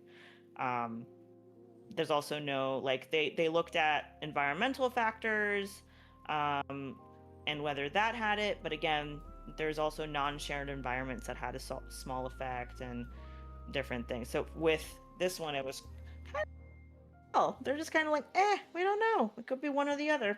Good luck.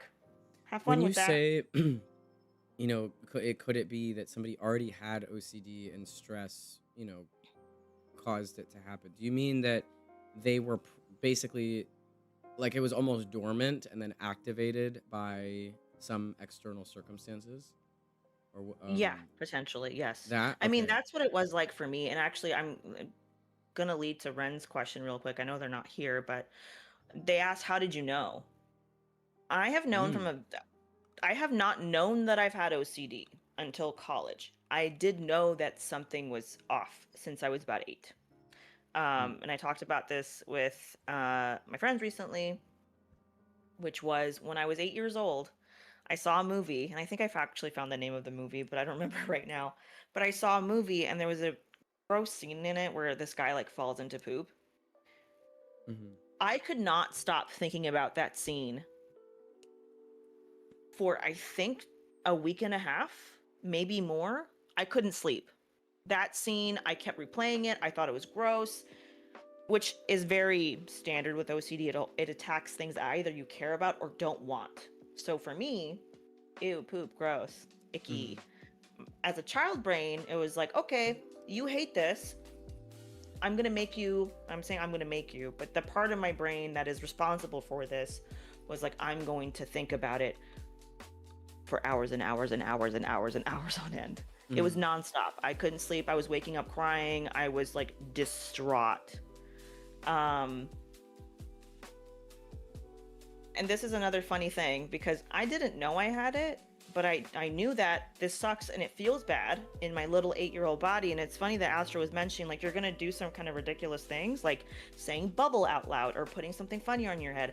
I started thinking about watermelon and like fruit because it was the only thing that I could think of at the time to stop the thought. So I was like, okay, this is an icky thought. I'm going to replace it with a thought that I like. And in that case, it was, I'm going to think about watermelons. So Hmm. So there I found weren't out in any. college. Yes, Oh, go for it. I'm Sorry, gonna take sorry. a pause. Go. No, no, go ahead.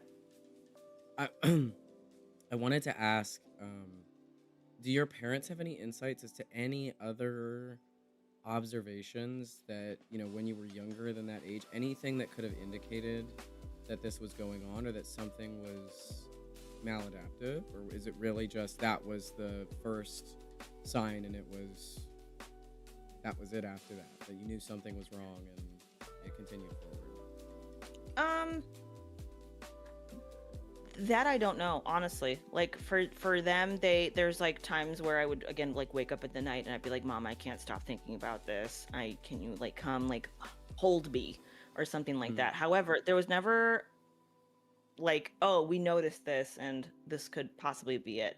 Um, but even growing up, like if I would get a crush on someone, it wasn't just like I have a crush on someone. I'd be like, will they like me if like do you think they said this at lunch today? Does that mean they like me or does it mean they don't like me?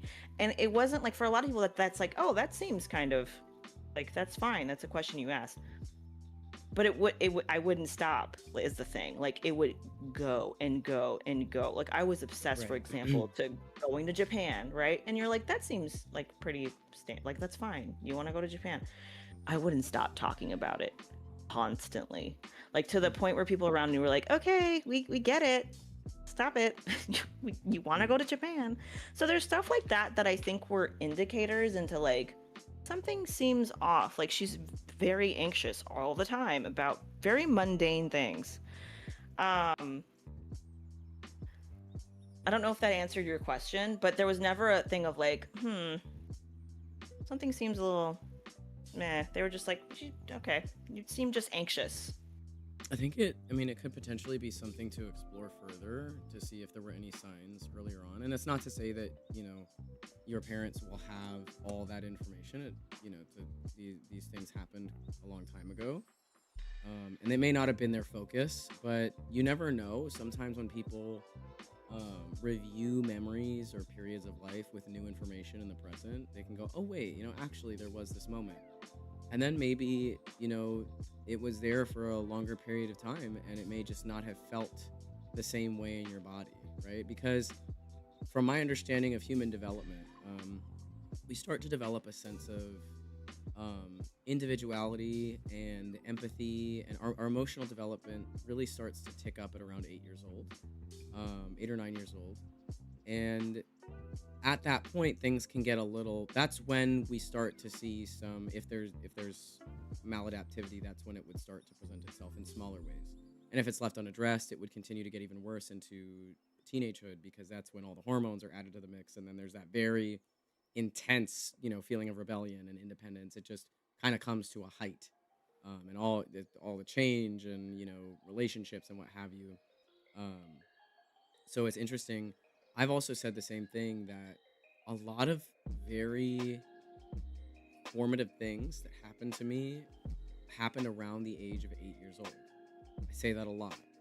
And I've always thought about that. Now that I'm talking about it, I actually think that literally has to do with human development.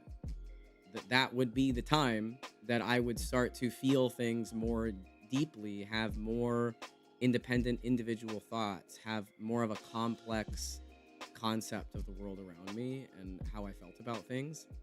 Um, and so it's interesting that that was kind of the same time frame for you for OCD. I don't know if Hmm. that means anything, but It is interesting though. It is something that I think I would love to kind of bring it up and see like, "Hey, did you guys notice anything from my yeah, childhood that might have indicated this, and that?" And it's like I think we talked about this too. It's so hard to one get diagnosed, but trying to get a child diagnosed. right, Oof. right, yeah. And then there's the issue of, is it ethical to give you medication when you're so young? That la la la. Hmm. We are in an ad, but we do have some Yes. questions. We have other questions we can get back to. But I do, context by why I would know about when that development would start, and Yes. what to look out for in those time frames. Um, I read a book once. Oh, the signal's back. That's off topic. But anyway, Biscuit says, "Welcome back from the ad, by the way. Biscuit says, throwing another thing into the hat. I've heard and seen when it comes to people getting diagnosed, gender and race playing a part in how people are diagnosed too. Was that your Yes. experience? My experience or Biscuit's Yeah. experience? No, yours. Oh, I mean, in general, getting diagnosed with anything has always been an absolute nightmare from like forever. I can't remember a time where trying to get a medical professional to listen to me has ever been an easy process. Which is sad. It is a bit of a a bummer to say the least. But for me, 100%, and I'm I also have PCOS, which is polycystic ovarian syndrome. A lot of, I think, people suffer with it, or it's at least it's pretty well known. I think it's not something that's super not heard of, but it was awful trying to get diagnosed with that. It was very hard, and I knew like there was something not right. I've known about it since I was 15. And every time I would try to get diagnosed, there was a lot of, first of all, none of the doctors would agree with each other, which I understand they're going to have different opinions, but like one would be like, you just need to like get exercise and like take a nap and you're gonna be fine, don't worry about it. The others would be like, no, we're gonna put you on like this medication, by the way, you might get cancer. And I was like, huh? Okay. Is there one that won't give me cancer? I don't really want to get that. And there was no like, I feel like there's a lot of lack of care in the medical field, which is sad to say. That is not something you want to be lacking in the medical field. But it's very callous. It's very, kind of, they treat you like a piece of meat almost, and they're like, I'm going to inject you with a bunch of stuff and we'll see if it works, or if that even, because sometimes they'll just be like, I don't know, go figure it out, go like take a run, just lose some weight, I don't know.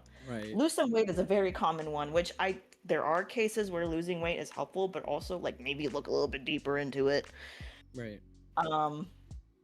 But yeah, for me, getting diagnosed has always been a bit of a struggle. And there's also the aspect of like it being taboo, and do you want to label yourself, which I don't agree with. I don't agree with that mindset at all. It's not running for a label or trying to add more labels to yourself. It's trying to understand why you are the way you are. And if you don't want to call yourself that, that's fine. But knowing what it is and having something to call it, for me, has been very helpful.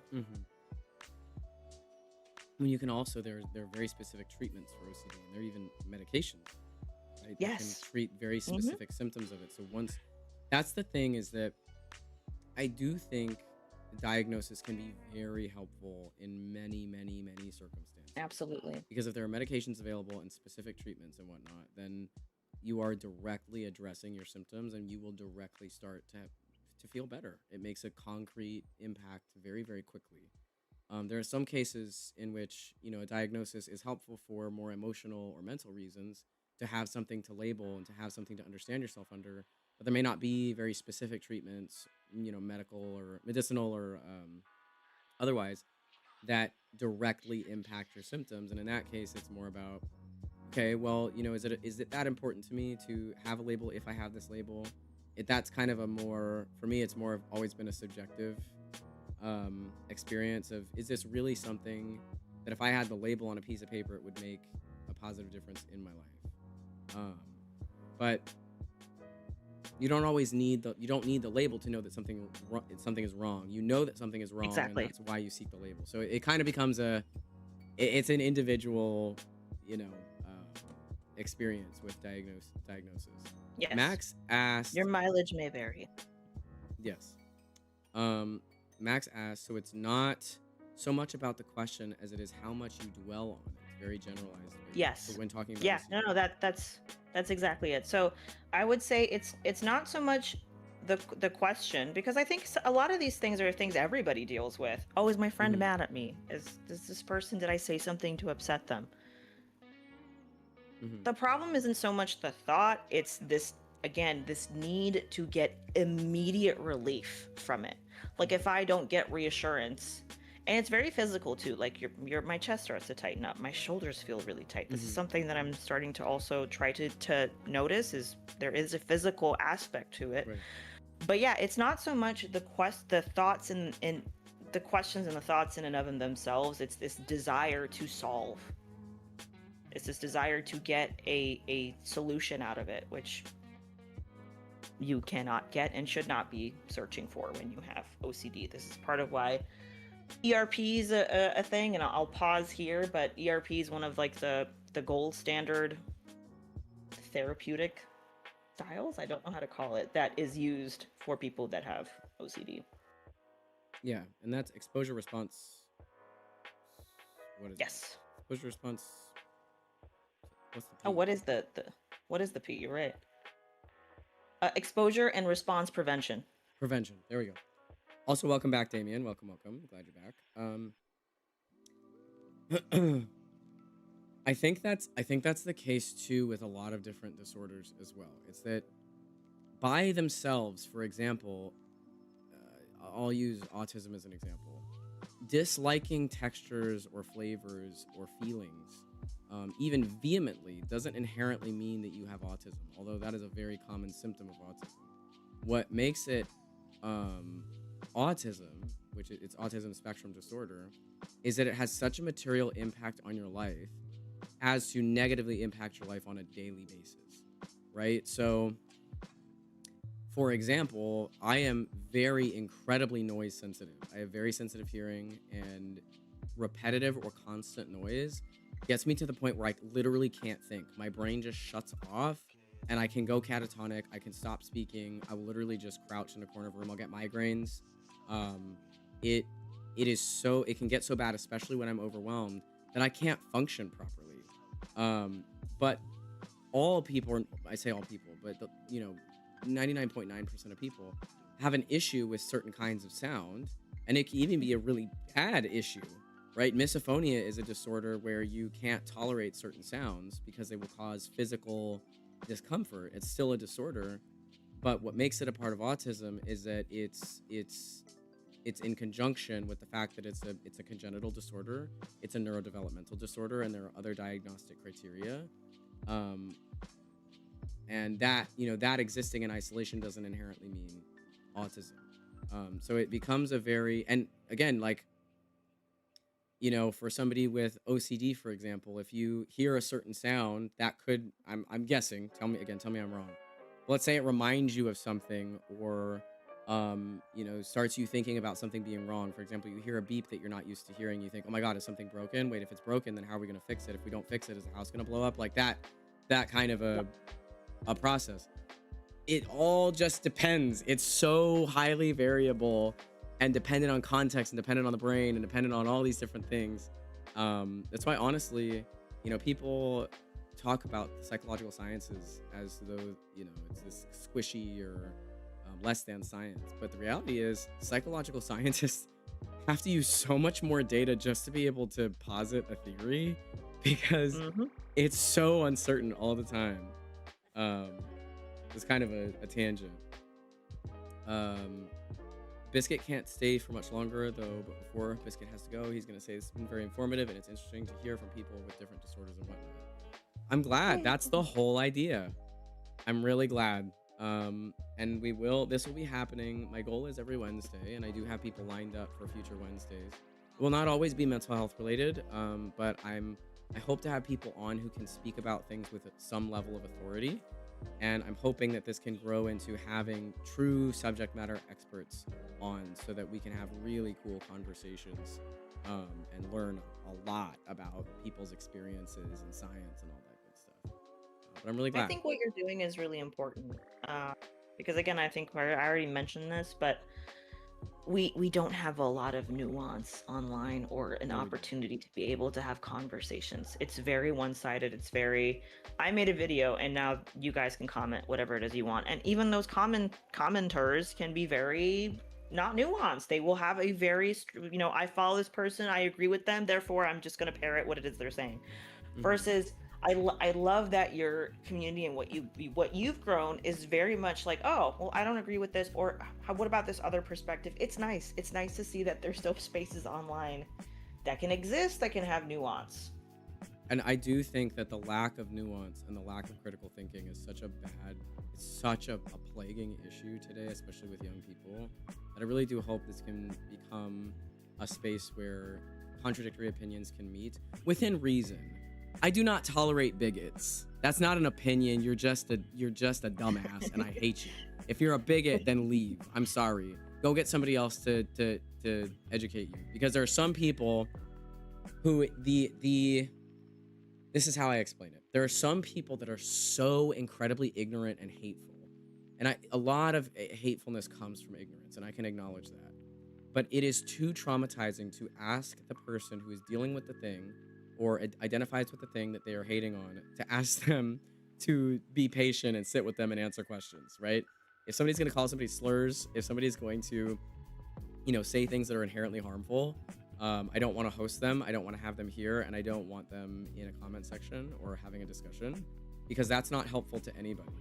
They have work that they need to do that genuinely is not our responsibility. My hot take is that if you truly hate somebody because of some aspect of who they are, unless it's more of an objective thing, like if somebody is harming children in some way, in grotesque ways, then yeah, you should hate that really, really bad. Yep. It's gross and awful. I agree with that also. I just want to put that out there. Yeah. It should go without saying, but in today's world. But also, as a part of there are aspects of people that they cannot change, that aren't harming anybody, and if you really hate somebody for that, then that is a you need to be in therapy issue. Not a me needing to host you or tolerate you in my space issue.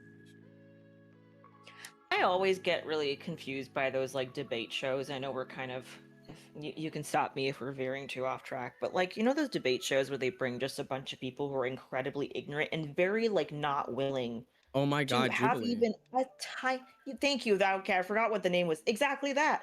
Yeah. What exactly is the benefit of that to me? Like, I mean, there is a part of me that's like, yes, they're getting schooled, but another part of me is like, you're actively kind of putting people in danger and putting them in contact with people who kind of want them dead. And they do sign release forms for that sort of a thing, but also it's not a constructive conversation by any means. No, it's very like, I want you to say I'm right. Like, part of me is like, this kind of feels like it's like the embodiment of OCD, but very angry, where I'm like, all you're doing in that situation is you just want someone to say, no, I agree with you. You're right. I'm stupid. It's like, I don't think this is. That's not going to happen. No. Not in that context. No way. No, I don't. No. That's the thing, is that I don't know that there's a single person from those types of shows that's actually had their mind changed when they walked off of it. And if you're trying to claim that you're an activist and you're trying to change people's minds and open up dialogue, if nobody is walking away from your space actually feeling that way, I think you need to shift your method. I agree. Max says, label helps you know what to research in a way, and it's great that you chased it. I know how hard it can be when the mental health field keeps pushing for a labelless approach. What do you think about that? I think for me, and again, I say for me a lot, but I'm hoping that is added to anything I'm saying today, this is for me. Mm-hmm. When I found out in college that there was a name for this and it was called OCD, it was a two-parter. I grieved a little. I was very upset because I felt like, well, if I had known earlier, maybe I could have done something different. Even now, there is a sense of like, oh man, if I had had a good therapist, maybe something would have been different. And part of that is getting into another OCD spiral.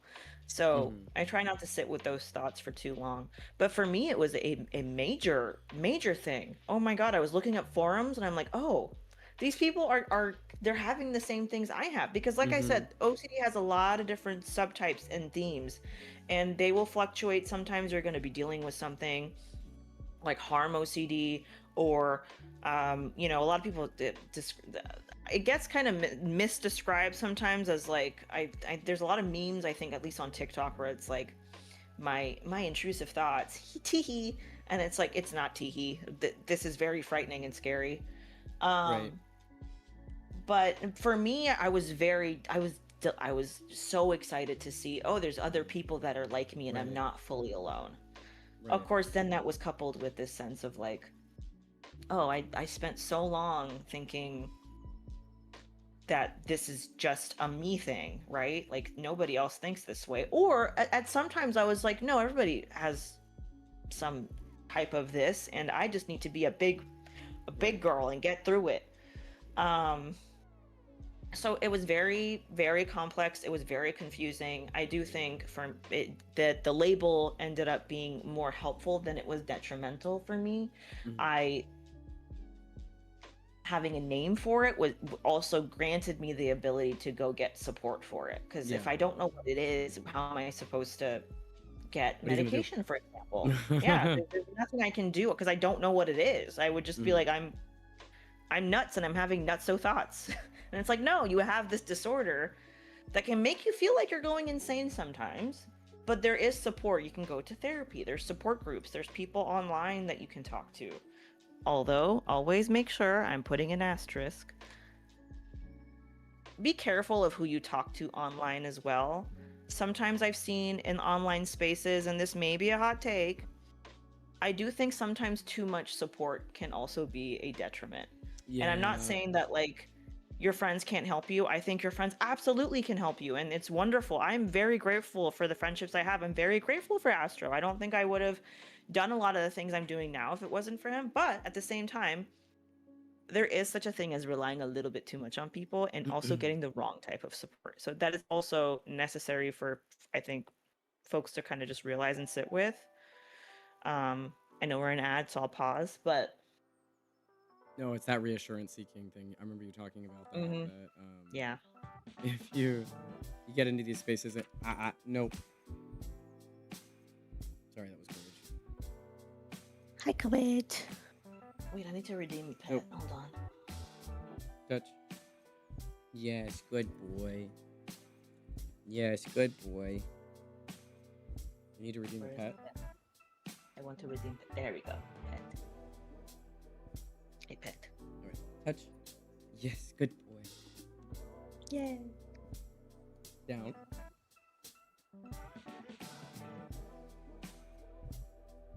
Yes, good boy. Wait. Yes, good boy. Good job. Touch. Yes, good job. You so smarty pants. You so smarty pants. Hmm. Wait. The Menacing Wonder Dog. Courage. No. Coming to theaters near you. Yes. Yes. Yes. Okay, all done. All done. Oh man, you got so tiny on this. I'm tall. I'm taller than you. No, never mind. All right, welcome back. Yes, ad theft and Stawi. Nope. Courage, no. Come. Sit. It's good. No, be careful. Especially the thing is that people who have certain mental health disorders, they can know, and this is why I'm really hesitant. There are many reasons why I'm hesitant about this, but I am really hesitant to say that I enjoy when people give advice for dealing with certain mental health issues on the internet, especially if they're not a healthcare professional. What I would prefer to see is more people encouraging people to go to therapy, not saying that people can't give good advice, but they can say things that are not necessarily beneficial, that may be beneficial for them but not for every other person, and somebody tries it and it can cause harm. Or they can say Yes. things that are said in good faith but they end up being harmful. So, and I also 100%. yeah. I'm gonna interrupt you real quick just to add. A lot of people recommend the manifestation and positive thinking. That does not work for OCD. It is literally like a death sentence for me. Because if that thought I can make come true, then are all my bad thoughts coming true too? Because I do get stuck in those spirals. Yeah, and then it just spirals from there. No, I also dated somebody whose parent was a research psychologist, a PhD research psychologist, and she would explain that basically 100% of what is put out on social media, none of it has any scientific basis. It's just things people do to get clicks and interaction. That's not to say none of it can be helpful. It's just to say that none of it has any basis in actual observable science. So you have to treat that as almost like an addictive drug. or like sugar, right? You go to it because it makes you feel good in the moment, but that doesn't necessarily mean having a bunch of it or using it is good for you in that moment or good for you long term. And I'm I used to get a little bit of heat for this too, because I would say things like, you really shouldn't be telling people how to deal with their mental health conditions without some basis in observable fact. Otherwise, you are kind of spreading misinformation. And as Max just said, it can be enabling, right? So especially I think in the context of OCD, if you are reassuring each other in those online spaces, that's not helping. It may make you feel good, but it doesn't mean it's actually helping you.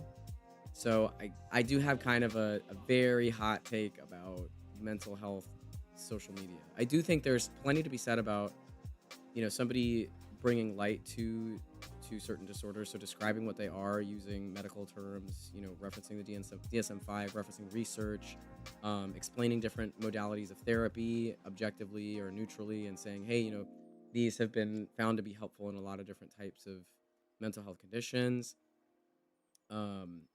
That is amazing, and I want to see that. I want people to push people to therapy, please. Like, with all the love in my heart, go to therapy. And if you have a bad therapist, go to another therapist. It's Pink that said something similar. I had such bad experiences with therapists that I refused to see one again. And I've been to, let's see, as far as my memory is concerned, 1, 2, 3, 4, 5. I've been to 7 different therapists in my life. And the large majority of them were not good. I liked 2 of them. I thought they were actually helpful. But the one of them that was helpful for a very specific set of circumstances. The other one, I love my co-in therapist. Love her so much. Love her, love her, love her, love her. She's helping me through a lot of different things. But if you have a bad experience with a therapist... Sorry.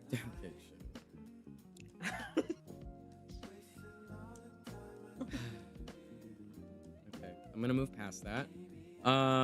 If you have a bad experience with a therapist, don't swear off therapy. Please keep trying, and just keep yourself safe and protect yourself, because it's so worth it. Absolutely, 1000%. I don't think it's a hot take. It's a very grounded and rational one. Oh, well. Oh, I wish people thought that way. People forget that the 16-year-old you see on your feed isn't a psychologist. Correct. They are not a psychologist. That 16-year-old boy who's saying, hey, this is what women want, guys. If you want a girl, this is what you need to do. Or fellas, if you want to feel better, like, men have depression more than any other gender of people, and this is what you need to do for your depression. Hey, that's probably a twink who probably is just trying to get some clicks on social media. Let's be real, right? Let's be for real. I'm gonna go to sleep. Hope you all have a good day or night. You too. Thank you so much for joining us. I hope you had fun. I feel like it's very chill stream vibe today. Biscuit isn't exactly scared of therapy or therapists, nor opposed, but trying to and having to experiment seems like a headache. That makes sense. Do it when you... The thing is, if you try to go to therapy when you are not ready to receive therapy, it's not going to work for you either. You have to be ready for it. Otherwise, it's not going to work. The other thing, absolutely 1000%. The other thing is sometimes folks are like, I'm going to therapy, and why am I not getting better, for example, right? Or I'm just going to give up because I'm not seeing changes. Therapist is just going to give you the tools. You still have to go home and do all that stuff. You have to remember what it is they told you. You have to put all that stuff in practice. So I have like workbooks right now with my therapist that she just sent me, and I'm very excited to start doing them. But it's part of, partly it's you have to have a good therapist because they're not going to give you the good tools otherwise. And then the other part is you have to be ready for it. If you're mentally like, I am so fried, I don't feel like I'm going to actually be able to do the work, then you don't do it. Wait until I still think it's good to go talk to a therapist either way, but if you really don't feel like you're in the headspace to get that information and do something with it, then Right. For example, my therapist described it, and I find this very useful. If your capacity is at max, if your stress is at max in your body, you are not going to be able to do the hard work that therapy requires you to do, because it requires bandwidth, it requires capacity, right? It's hard. So the goal is to increase your capacity first, whether that's through medication or self-care, what have you. Um, if there are any other physically removing yourself from a traumatizing environment, whatever, Mhm. doing that to increase your capacity so that then you can come back and actually do the work that's going to help you feel better. Because if you try to make yourself do work that you're not ready for, you just end up feeling more stressed out.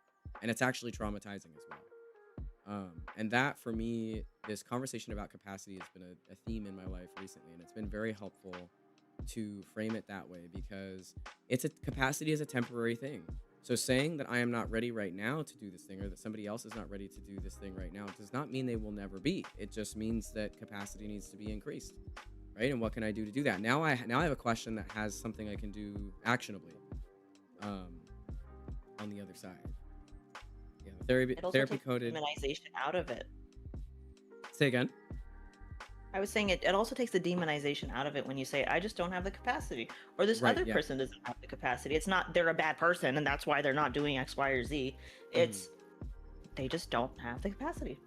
Right. They are limited in their capacity right now. It's a more empathetic approach, which I think leads to less impulsive decisions and leads to less stress overall. I Absolutely. wanted to One last thing I really wanted to talk about, because I think it's really interesting, um, is meta OCD. Ah, And yes. this was a term that Pink introduced me to, but can you introduce everybody else? What is meta OCD, really quick? Um, Let me think about how I want to define this because it is, I didn't know this was a thing myself. Again, this is part of me trying to get more educated about myself, which is trying to learn more about, you know, what are my triggers, what are my themes and whatnot, how can I stop this before it becomes a spiral or whatnot. So meta OCD, to put it very simply, is just OCD about OCD. So instead of it having a theme like what if I hurt someone, or what if I'm a bad person, or what if this thought means this, it becomes, am I spiraling right now? And it's good to know when you're spiraling, but then you're spiraling about the spiral. Mhm. Or things like, what if this isn't OCD and I'm just in denial? Mhm. What if that was a misdiagnosis? What if I never get better? What if I'm not doing recovery right? This is actually a conversation I had with my therapist, where I said, I don't know if I'm doing this right. I don't know if I'm getting myself out of my thoughts correctly. So the theme itself in this scenario is OCD itself. This one can be kind of hard to deal with because a part of it feels like this one feels right. I'm I'm I'm being self-aware. I'm checking with myself, right? Um, the problem is the categorization. I told Astro, and I think we had this conversation earlier in this discussion, which is uh, I get very confused about categorization. And part of it is good to know, Mhm. but analyzing and constant monitoring is not good. So that's also why sometimes, in my opinion, dealing with OCD can be a little bit complex, because even something as like, well, that sounds kind of responsible, right? You're thinking about whether or not you're spiraling. That seems like a good thing, and it can be. That I think that's the entire theme of all this, is like a lot of the thoughts that people with OCD have, although some of them, like for example, and this one is a pretty taboo one, um, thoughts about incest, thoughts about pedophilia, that is an OCD thing because it's something that you so desperately do not want to be aligned with that you will start to panic about it. But in general, a lot of the thoughts that come up are not inherently bad, but they just become harmful because you can't let them go. Mhm. So I wrote here, as you were describing it, you know, meta OCD is OCD about your OCD. To put it very succinctly. And then you started to say instead of a theme, it becomes something different. But what it sounds like, and this kind of helped me when we had the discussion that we had last night. And again, correct me if I'm wrong. That instead of a theme like relationships or work or life and death or whatever, the theme becomes OCD itself. So the overarching questions become: is this OCD? Is it not OCD? If it is OCD, then this is going to happen. Then this is going to happen, right? It's the same pattern. It's just the Same pattern. theme. It's the exact same pattern, but the thoughts start to circle around the disorder itself. Is that fair? That is exactly correct. Yes. And so one of the reason why I wanted to bring it up is because we had a really in-depth conversation last night about identifying when a thought is an OCD thought versus when it's not. And we had noticed that if-then pattern, or that what-if hypothetical then leading to an if-then pattern. And then that sort of kind of spiraling from there. So what if this happens? Because if that happens, then this will happen, then this will happen, then this will happen. And, from the perspective of somebody that doesn't have OCD, I was sitting there saying, well, that thing happening doesn't necessitate that next thing happening. That's just one possible outcome, right? So I was thinking about it from, well, logically speaking, that's just one possible outcome of many, many possible outcomes. It doesn't necessitate it. Therefore, that is an illogical thought or an irrational thought.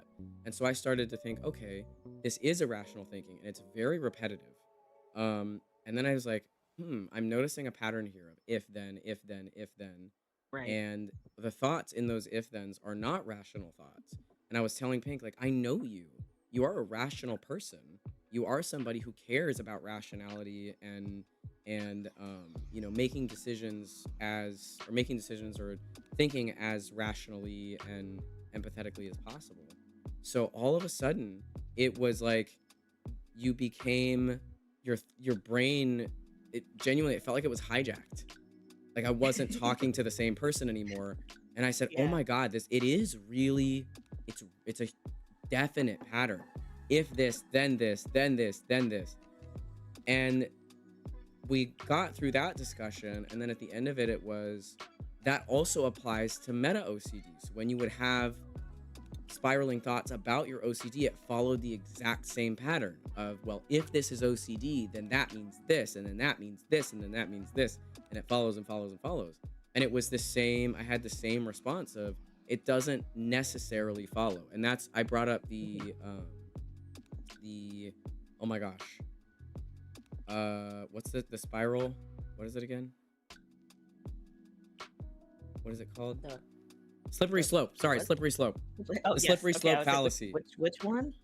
Yeah, sorry, that was my bad. But a slippery slope fallacy, which is a fallacy that is defined by saying that one event or a circumstance necessitates another when that's not inherently true.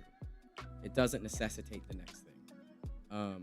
And so we notice that pattern, and it's interesting because I talked about earlier, like a brain that is susceptible to patterns. I wonder if that's a part of developing OCD as well, because it's very, very patterned. It's very rigid in that pattern and very repetitive in that pattern. And it was almost like it was safe or protective for you.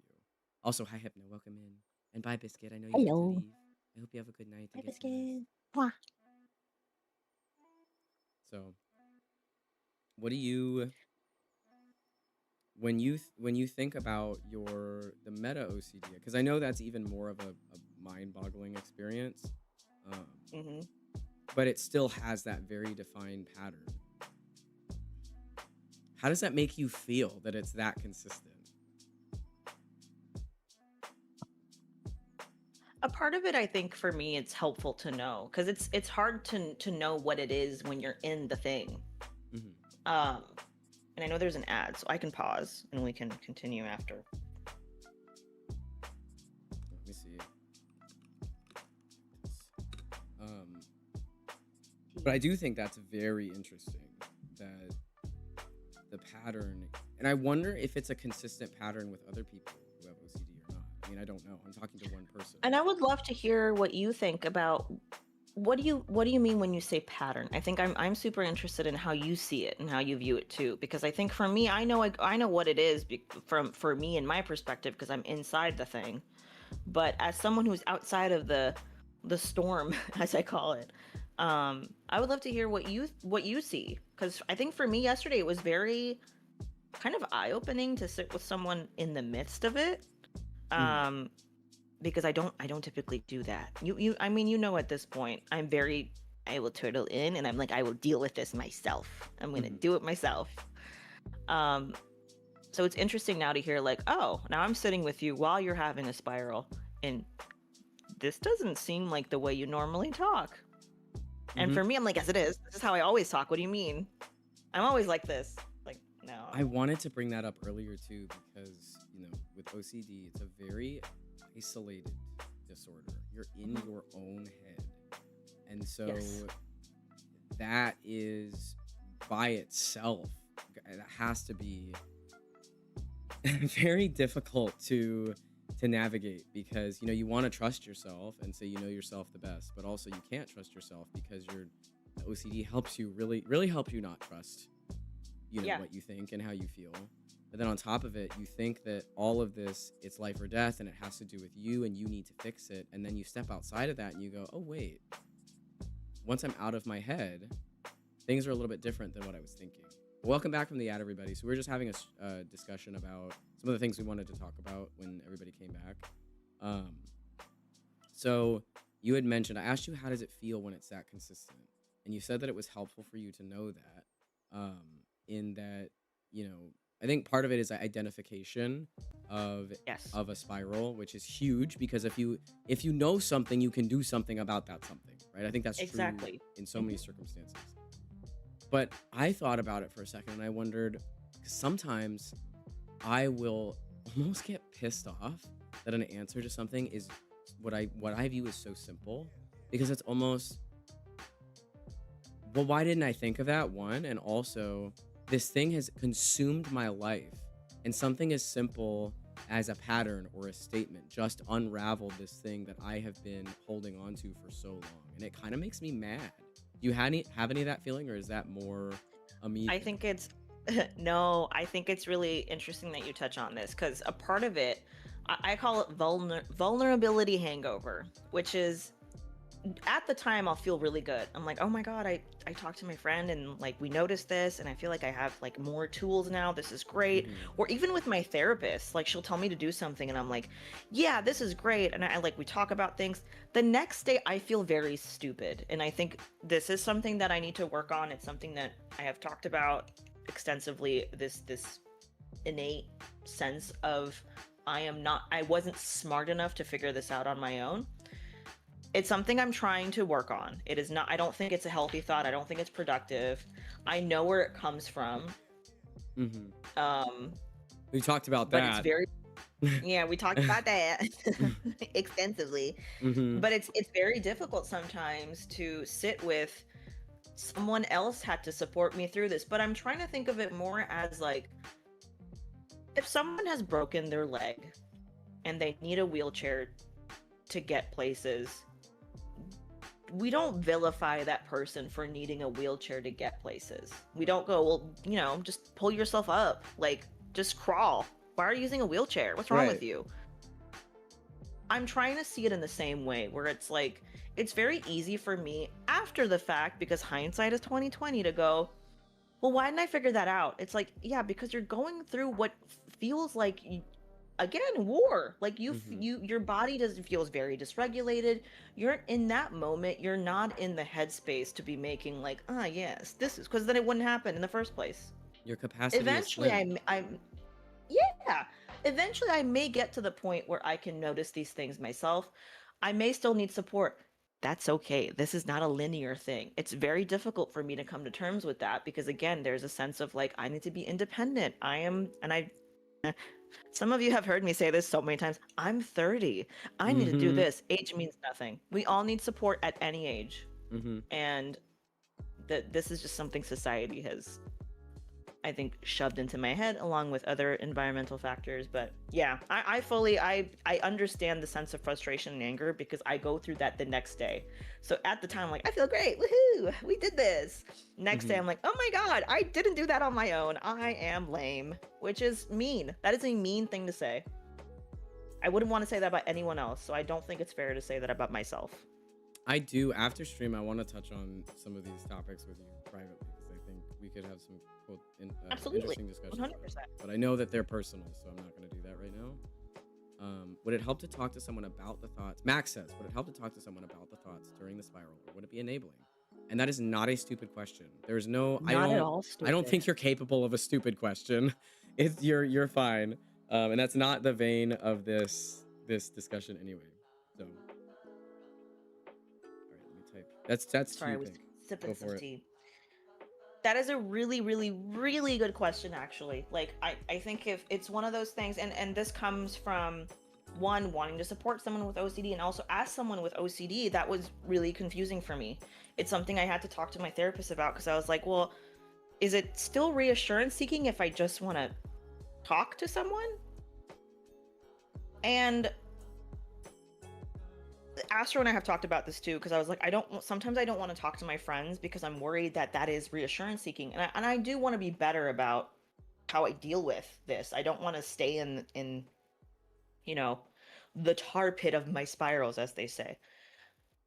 I think having friends like Astro who are willing to educate themselves and also willing to ask questions and be like, well, I don't is would this be reassurance seeking, or I'm gonna go see what actually is reassurance seeking, has been really helpful because it gives me the space to still talk about how I'm feeling without having someone be like, no, you're so smart, you're perfect, which to me, like, that sounds great, it sounds wonderful, it's not helpful for me because then I will just it's like giving someone fish and not teaching them how to fish is the Hmm. only way I can describe Become it. So dependent on it. talking about, yeah, you become dependent on it. I'm like, okay, now I know I can go to this friend and just ask them to say nice things to me, and then I'll feel good for like 30 minutes, and then I'll feel bad after 30 Right. minutes.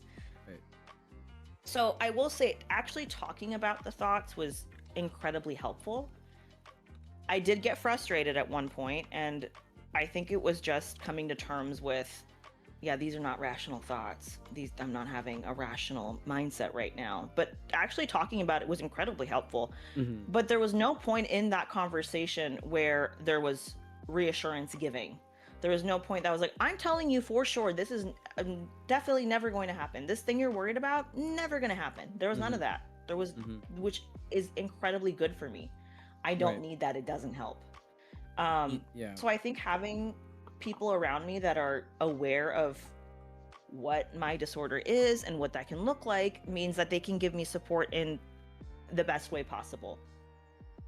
Yeah, I think it's the same. We talked about it a little earlier. It's just this. It's the same thing as, if someone you love is going through epilepsy or cancer, right?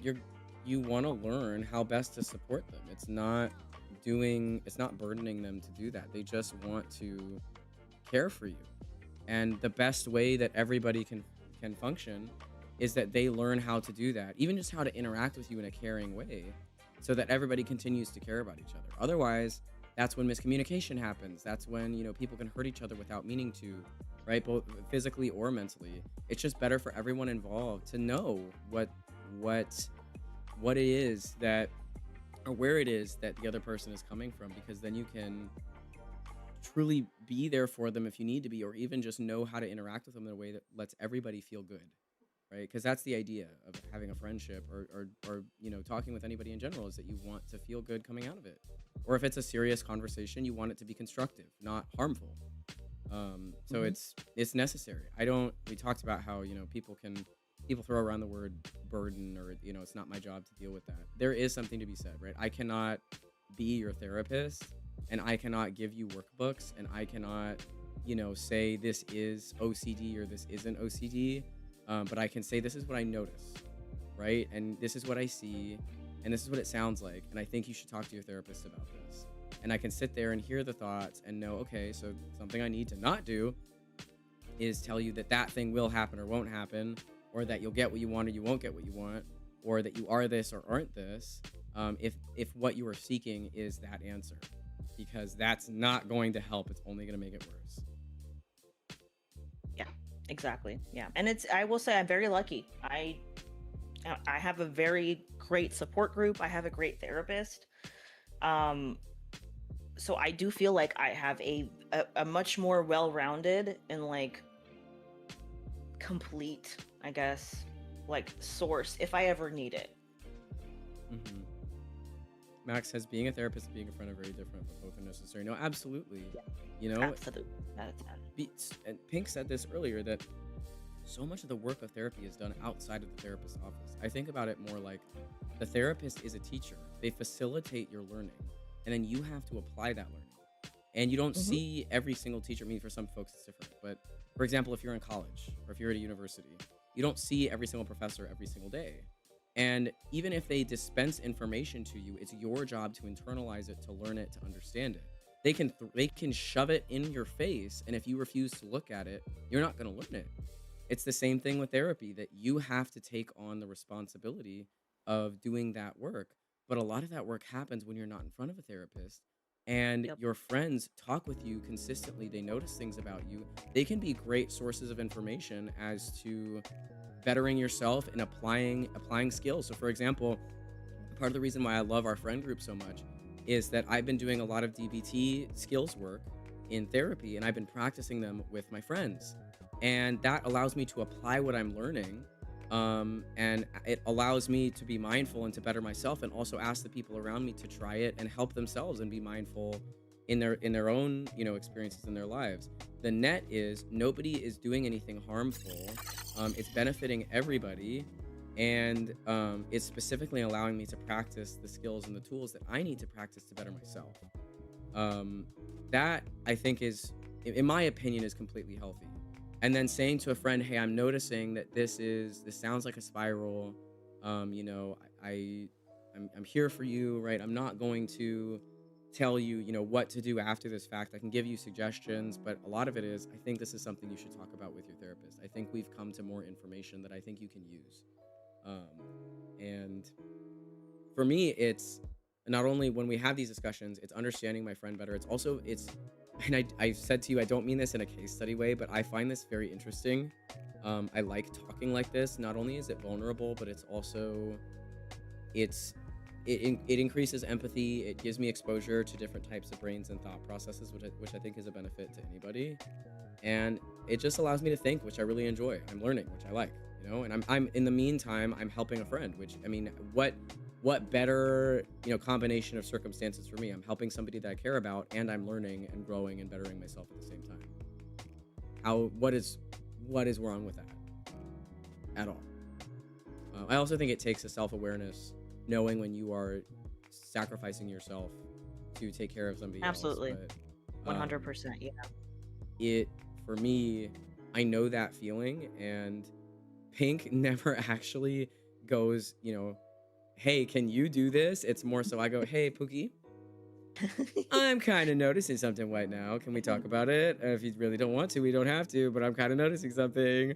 And Pink will be like, I don't know. And I'll be like, I mean, you don't I'm have to. okay. It's fine. It's You don't have bad. to. But, Mm. saying that it's fine and it's a small thing, it's no big deal. I'm like, I'm kind of noticing some red flags. I think it might be beneficial to talk about it. And it ends Which up I really normally there. appreciate. I feel Yeah. like this is why I think also sometimes I'm like I kind of feel I relate a lot to I love cats. I relate a lot to them, which is like I think I still need the space where I feel like, oh, I'm safe, and I have not felt safe with friends before, so it's still very new to me when someone's like, "Hey, you doing okay?" And I'm like, "Oh, I think they're just asking to be nice, but if I actually accept this kindness, then If I'm then, being a if then, burden if then, with if this." then. If then, exactly. Mm-hmm. And then they're gonna get mad, and then blah blah blah blah blah.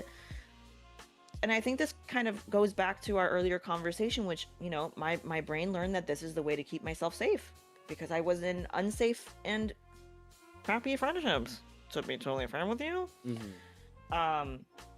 But it's very appreciated. So I think, Max, I just kind of go back to your question. So it does help, but having a good support group, and I mean a well-rounded support group, and that means having friends and having a therapist. Having a therapist is very important because, again, Mm-hmm. friends are wonderful, but I need to still go and look out for tools that can help me function. Right, exactly. Also, hi Also, Brandon. Hi I was just gonna Yumi. say, speaking of supportive friend groups, hi Brandon, thank you for the 4-month resub. Hi Yay! Brandon. I'm clapping, but I Brandon is don't one think of the Discord's gonna pookies. We love get to it. Brandon. Yumi! Oh my god, dude. We've been having such a good discussion. I was like, man, I wish Yumi was here. They would have such cool thoughts about this. Frick. It's okay though. You have a life. I'm proud of you. Go live your life. What? Life? What are you talking? What? You're right. They're part of the hive mind. You guys dedicate your souls to me. Yeah. They're in my dominion now. I thought you were like God or something. Jeez. Yes, I am. We've been talking OCD. This was supposed to be a Wednesday segment, but I was not feeling well on Wednesday, and I still really wanted to do this week because I plan on having other people do this with me every single week. So for you guys who just joined, I want to turn Wormhole Wednesday into an interview segment where I have people on to talk about any kind of topic. So today it's OCD because that was the topic that Pink wanted to talk about, and we both agreed it could be really beneficial for a lot of different reasons. And then so I want to have people, I want to interview them to talk about these whatever topics it is that they want to talk about, that they have some authority to speak on. And I eventually want it to evolve to having true subject matter experts on this segment, because number one, I love learning. I like talking about things and I love learning, but also I think platforming, you know, whether it's socio-political issues or mental health topics or environmental science or and I mean anything, right? So one person might want to talk about speech language pathology, right? Super freaking cool. Or linguistics, you know, any of these things. There's value in talking about them, and I just think we get caught up in the day-to-day and don't see it, but it's there. Okay. And then Yumi says, I was actually just making a paragraph comforting a friend before this. It's amazing to pop in about you guys talking about friend group. I know. That's why we've had so many people today talk about how they have OCD or they got diagnosed or they know people that have OCD. And I truly consider it a blessing that the friend group that I have, number one, they're so therapy forward. Oh, ad. No, ad. Frick. Okay, therapy forward. I'll keep that in my brain.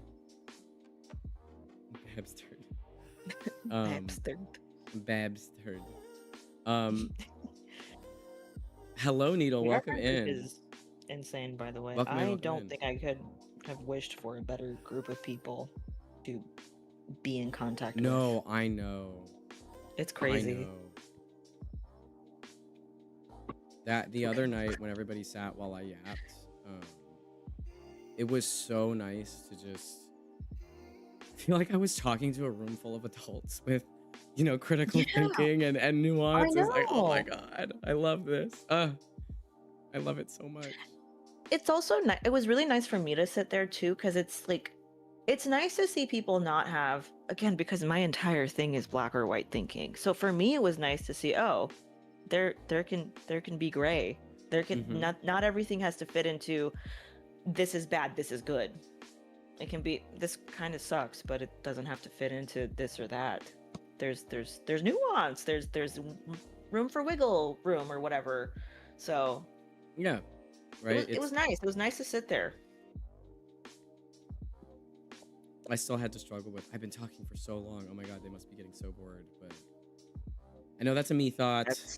That is something that, well, but I understand though. It's if I think it all fits back into this idea of being a burden and not wanting to take up people's time or taking up space. I think that's we have been kind of conditioned not to be allowed to take up space.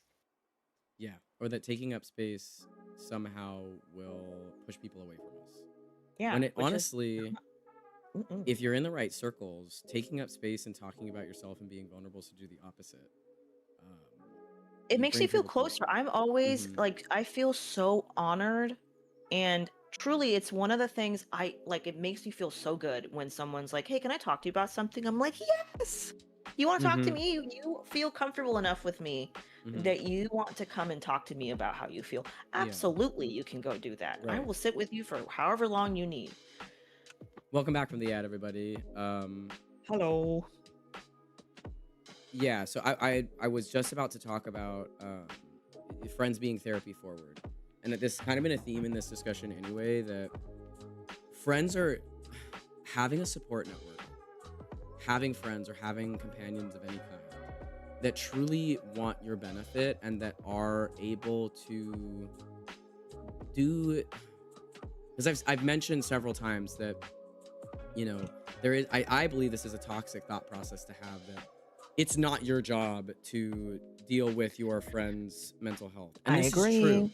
It is true. I am not your therapist. I cannot treat your mental health. But one, I can be there for you. And two, part of effectively being there for people that we care about is learning about them and about how they think and about how they struggle so that we can support them best. And sometimes that means, yeah, I do a little bit of Googling. Yeah, I do a little bit of thinking about it. Yeah, I ask questions because I'm trying to understand you better so that I can support you in the way that it's actually going to help you because I care. I'm not going to, I can't dispense you medication. I can't say you need to do these workbooks or use these practices. I can make suggestions, but a lot of the time, as you have noticed, it's, I think you should talk about this with your therapist. Maybe this is something to discuss with your therapist. And then you'll come back and say, so this is what my therapist thought. And sometimes it's in Yeah. agreement, sometimes it's not. And that's totally fine, right? I think part of being a friend, we talked about this too, is that relationships are not effortless. They are not supposed to be. Relationships take effort. Any kind of relationship. A friendship takes effort to cultivate. A romantic relationship takes effort to cultivate and keep alive. Even, parental, familiar relationships take energy and effort to cultivate. There's nothing wrong with putting forth effort. If you are sacrificing yourself to care for somebody else, is when that can be a problem. And the thing that I love so much about our friend group, and more of our friend group is showing up, which I love that we're talking about this right now. But the thing that I love so much is that there is never an air of, there's an expectation that anybody needs to be there for anybody. Although I do think people could ask more. I truly believe people could ask more. But everybody is therapy forward. They encourage therapy. We love therapy. We talk about different strategies that we can use together. We practice them with each other. We give each other insights that we can truly use to benefit ourselves personally. Like, our friendship is not only this place where we giggle and gaff and talk about interesting things, but it's also a place where we can truly better ourselves and work towards bettering ourselves. It's almost like a testing ground for the things that we work on in therapy in the most neutral sense of the term, right? So when I was doing Rain and I came to our friends and went, I want to try this out. Would you guys be open if I did that a little bit in the friend group? Everyone's like, yeah, let's go for it. I sure. And it ended up being helpful for you in some respects, me in other respects, and everybody else gave it a shot. And it was just a learning experience. And I got to practice the things that I needed to practice to help me. And it was potentially helping my friends too. So and we learned more about each other. So all around, I think our friend group in particular is just so willing to learn, so willing to be wrong, so willing to allow everybody to take up space. There is no pressure. It is really radically accepting. We do have our own mental health issues, all of us do, but we all interact with each other from this place of a foundation of trust and care. Yes. And we are really on the lookout we want to make sure everybody feels safe and happy in the midst of it. And I think that is just such a blessing. I have had such bad experiences with friendships, and I am so shocked, and I'm so glad that it truly feels like I'm sitting in a room full of intelligent, I'm going to start to cry, intelligent, empathetic, well-meaning, kind, mature individuals. It is just it's so relieving. It feels like, oh my God, this can actually happen. This thing that I thought it was supposed to be actually happens in real life, and it boggles my mind. There's Yumi a says, oh, go for it. huge sense of safety. No, I was just gonna say this, and we can go to Yumi, but I was just gonna say there's a huge sense of safety. Like, oh, if I mess up, it's not the end of the world, and we can have a conversation about it, which is so rare. Mhm. With I mean, in this day and age, I don't know. I feel like it truly there is some cosmic thing that happened that brought this little group of people together, and Right. it is very beautiful. Anyway, I No, will right. shush. No, I completely agree. If this had been talked about before, ignore. Wait, having OCD. Wait, what? Having What? OCD, have people treated you differently when learning you have it? Because Yumi just said ignore me a couple of times. Oh, So I think it was ignore yeah. me if it was talked about before. Oh, okay. Sorry, I understood. So if people treated No you worries. differently when learning you have it, and if so, how did / do you cope with that? I know that was a big fear. Huge fear. Mm-hmm. So this is the first time in my life, and I'm not saying that like lightly. I did not tell people ever. My boyfriend did not know. My Mm-hmm. second partner did not know. No one knew. I did not. I was gonna say do not, but I do talk about it now clearly Mm-hmm. as we are talking about in a very public format. There was I so I don't know if people would have treated me differently, but there was a massive fear about it.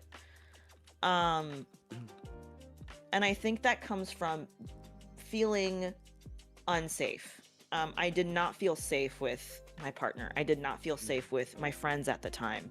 I did not feel like they had the ability to be Mm-hmm. like, I guess honestly kind about it. I felt like it was going to be a source because and unfortunately I had been shown time and time again that when I share things it gets used against me. Like I was very afraid that anything I said moving forward would be like, well, this is just your OCD talking, so Mm-hmm. meh, I'm not gonna listen to you. This is just your OCD talking, so I'm not gonna take this seriously. So there was a massive fear of that. Would it have been taken negatively? I don't know that for a fact. I do think it would have, just given the type of people that I had With certain around, people, like yeah. surrounding me. Yeah. Mm-hmm. The only reason I felt comfortable enough to finally be more open about it was because I felt safe. I felt like I had good Right. friends. I felt like if I had shared this part of myself, it's not going to be something that is going to vilify me. In fact, it Mm-hmm. might actually bring me a little bit closer and Yes. help my friends know a little bit more about how to talk to me sometimes if I'm going through something difficult. Exactly. Exactly. No, I can, and I see Jingles. I see you in here. Hello, hi, Hey, and I see Jinkies! you're saying things, and they're sweet and wonderful. And I love you, and we both love you. We're like knee deep in a conversation. But as the person on the other end, um, I am really glad that you did say something, to me and to everybody else about it, and I'm really glad that you opened up about it because now it was a very simple, like, I don't even know how to express to you how just a tiny bit of a mental shift it was to go, oh, okay, reassurance seeking. I just need to be mindful of that. It was such a small switch that just tink, and then it was on, and then I don't really need to think about it. I just go, okay, so this is something I'm just aware of now in these conversations. And because of that, we're able to have conversations that benefit you and benefit me and make everybody else feel better. And it's very, very um reciprocal. Um and it genuinely has helped me understand you better as a person. And that does bring people closer. And I think it's why once you feel closer, once you feel safe, you do the hard thing and you say the thing that you were afraid of saying, you feel safer. And then you can do it again, and you can do it again, and you can do it again. And then you Hmm. can start to unpack things that you haven't unpacked before and feel safer sharing about other topics that you might not have otherwise.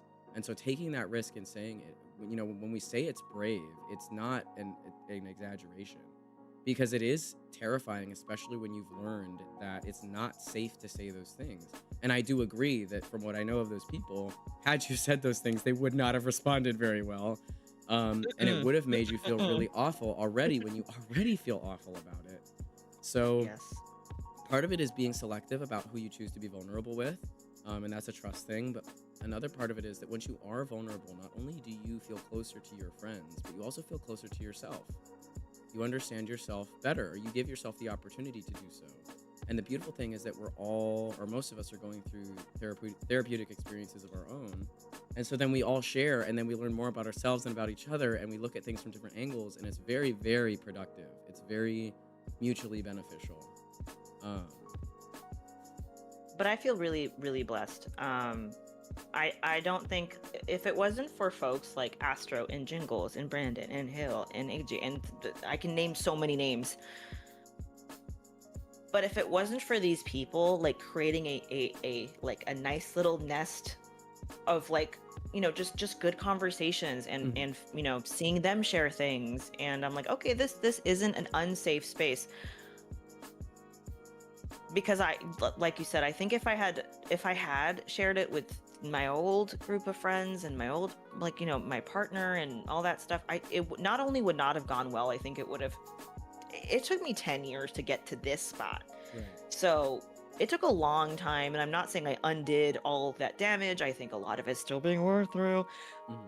But, you know, it's a slow process. But anyway, to answer your question, Yumi, I don't know how they would have reacted, but I think from what Astro knows and from what I know and from what I saw, it wouldn't have gone well. But I don't think it was necessarily because of the OCD itself. It's just that they were not people that had the ability to be very nuanced. It was very black or white. And I think that's just part of...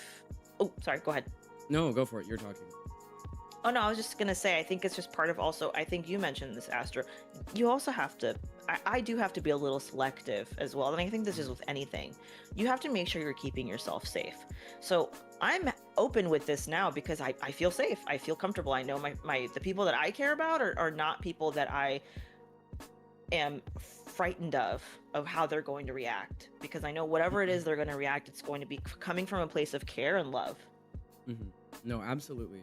The other thing I wanted to say, and it's something you and I have said a lot to you, but I've said it in general, and I mean this, and I know it's not gonna land that way, but this is for everybody as well.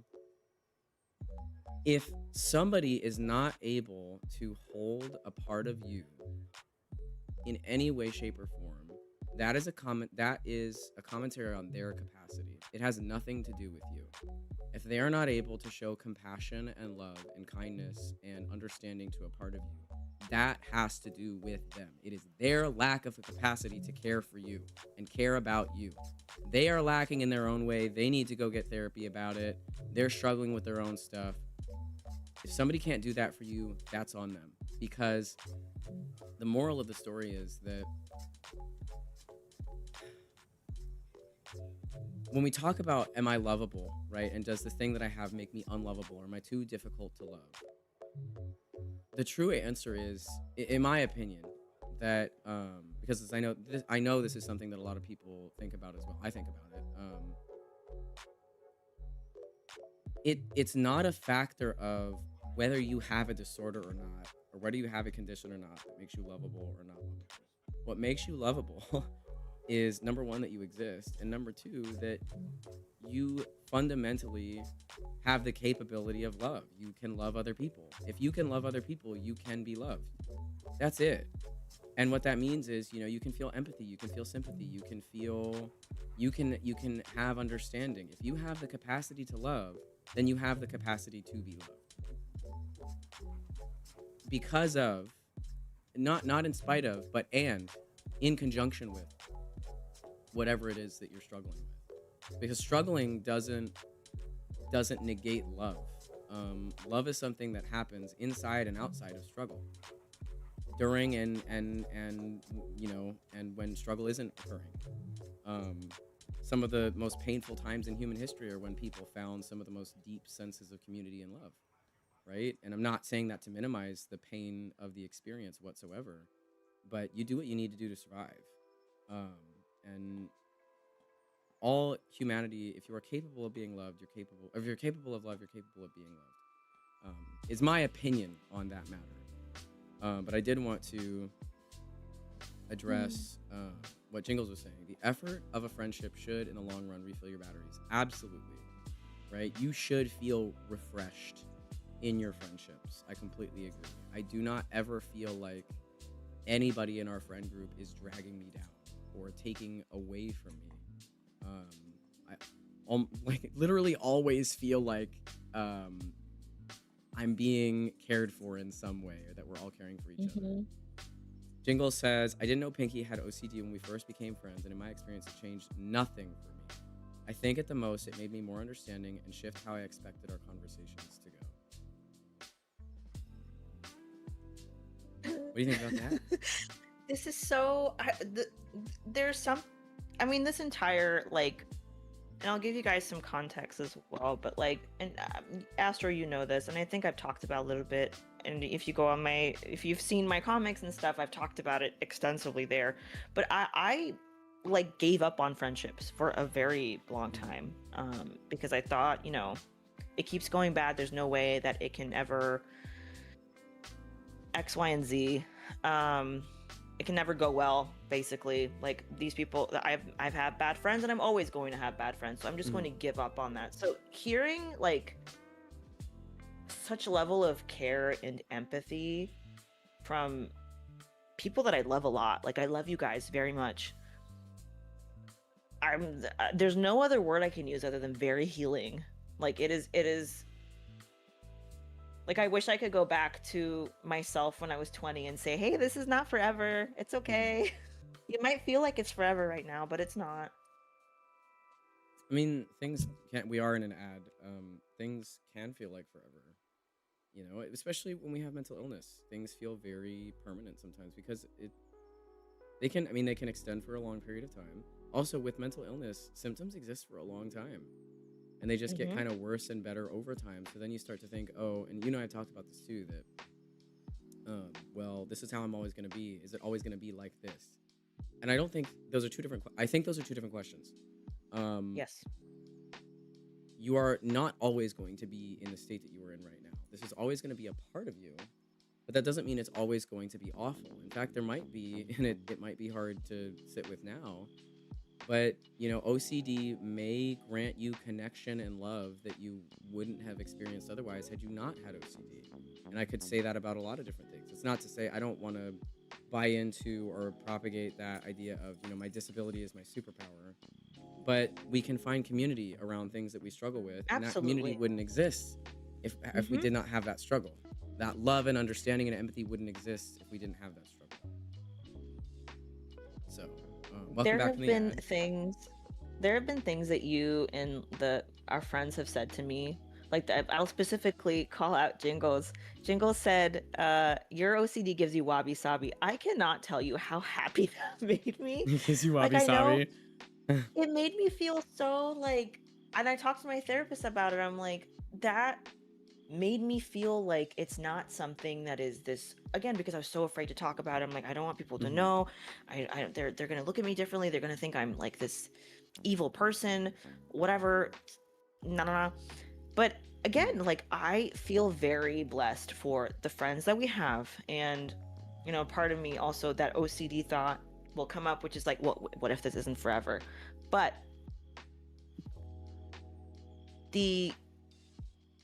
I feel comfortable in sitting with the uncertainty because I know I can get through it and I can do this. But also, having a safe space like this is, I don't think people realize how valuable it is. Like, this is priceless. This is not something to me that like I can put a price on or say like I can do this and replace that. Right. This is very important. This is why I'm saying it's so important to have a good support group, because you guys saying things like, oh, you wouldn't be you without this thing. You have many other things that make you you, but you don't have to see it as this evil thing that you have to eradicate. That was a very big thing for me to hear, because rhetoric online is not exactly the best thing to read, but that was what I was absorbing, which is like, you have to fix it. People with this are so weird, yada yada. We talked about, like, for example, like avoidant and anxious attachment or whatnot. Yep, I was just thinking about that. A lot of these things are just vilified when, these are things that we can work on, but they're not necessarily evil. No, No, I don't agree in a concept of true bad or true good in that way. Um, human experience is just too complex to say things that is evil and that is, uneval. Um, of course, there are some outliers, but by and large, humanity, we're just way too complex of creatures. Our society, our relationships are way too complex to say this thing bad, this thing good. Mm-hmm. Period in the story. And I mean, I think we're also talking about the power of community, and all of us were talking about this the other night, where there are rich people in the world, but they are often very lonely. And there is no amount of money that I would rather have than have people around me who I know would be there if I needed them. They may not have the Agree. money themselves. I'm Fully. not talking about they would give me money, but they would do every possible thing that they could, if they could do it, to help me. That is priceless, because the truth of it is, being a billionaire often means that a lot of people want you dead, and a lot of people do not give a damn if you're alive or dead at the end of the day. Mm-hmm. You go home to your big house, you have all your assets, you have all your money, you can do so many things that the average person can't do. You often do them alone. And you often don't have the people who would be there for you no matter what. Because to become a billionaire, hey, billionaires are unethical. If you're a billionaire, you stepped on other people and exploited them for profit. Just letting you know. Oh, by the way, that's if you were Preach. confused about Astro's opinion on that topic. But you're often not a good person if you're a billionaire. Not gonna lie, this genuinely made me tear up. Max says this. Not gonna lie, this genuinely made me tear up. You guys are actually so inspiring. You have no idea. I'm glad. Aw. That's all I want with this series, with my platform, with all of it. It's why I wanted to return to this, because this is what feels right to me. This is what I feel right doing with a community and with a platform and with my voice. Is I want to create spaces where people can learn and grow and support each other, because I want to be the type of person that prioritizes that. That's the person that I want to be. And if this helps people in any way feel good, or learn or consider things differently, that's exactly what I want. Um, Ooh, Yumi's got a great message. Having a pessimistic mentality, like it will never get better, is part of what I was talking to my friend earlier about. Personally, I believe that since happiness isn't forever, sadness is also not forever. Ooh, Pink has thoughts about this. The bad things Mm-hmm. make the good things, quote, good, and that's beautiful to me. I wish I could give out some of the hope I have to other people who need it so bad, lol. And then being in people's life gives them hope. Jingles responded to that. But you Fully have. agree. I do. You do. I do. I have a big. There's actually a tattoo I really want to get. Oh my god, the sky is so pretty. I'm just looking outside and it's like pink and purple. The bland colors. Bland. But I do have thoughts about this. One of my favorite quotes is "This too shall pass." And it's from a Persian story. I'll give you like a very short summary of it, but it's this king who says, "I want a ring engraved for me that when I'm sad, it's gonna give me hope, and when I have a lot of happiness, it's gonna remind me this is also fleeting," which is this idea of really trying to be present, which is so hard. It is so difficult to be in the present moment. Um, because being in the present means you're not thinking of the past, you're not thinking of the future, you're just in it right now. So, this idea of, sadness is not forever, happiness is not forever. Whatever you have, you are going to be in it in that point in time, which is why I'm like this thought, Yumi, I think is very beautiful, because everything in life is it has ebbs and flows. Even if you are like, right, there's been times where I'm like, well, I was so happy back then. Okay, you could get back to that. Or, I'm so sad right now and this is just going to be how I am forever and nothing is going to change. There's nothing in life is set in stone, and you can take that as a good thing or a bad thing. It's a neutral thing. Like, the only thing it means is that you have to be in the moment, which, trust me, I know that is so hard. It is so difficult to be in the moment, because my brain wants to not be in the moment. My brain wants to know what's going to happen in the next 10 years so I can be relaxed. But that's part of it's part of the work is learning to sit with that and also learning to be in the moment that you currently are, because you're going to miss things otherwise. If like I've had so much time in my life that I've been furiously trying to solve what's going to happen in the next 5, 6, 10 years, 20 years, what have you. And it's like when you do that, you are actively losing out on the right now. Yeah, So that's my 2 cents there. I do think the only, if I call them regrets, although I don't know if I do. The regrets that I do have is that I didn't enjoy certain things that I had while I had them as much as I think I could have. Kind of revel in them. But I do think one of the things I really love about my life, just talking about me personally, I've had a lot of life experience for the number age that I am. Non-standard. I've had a lot of non-standard life experiences for my age, and I've learned courage.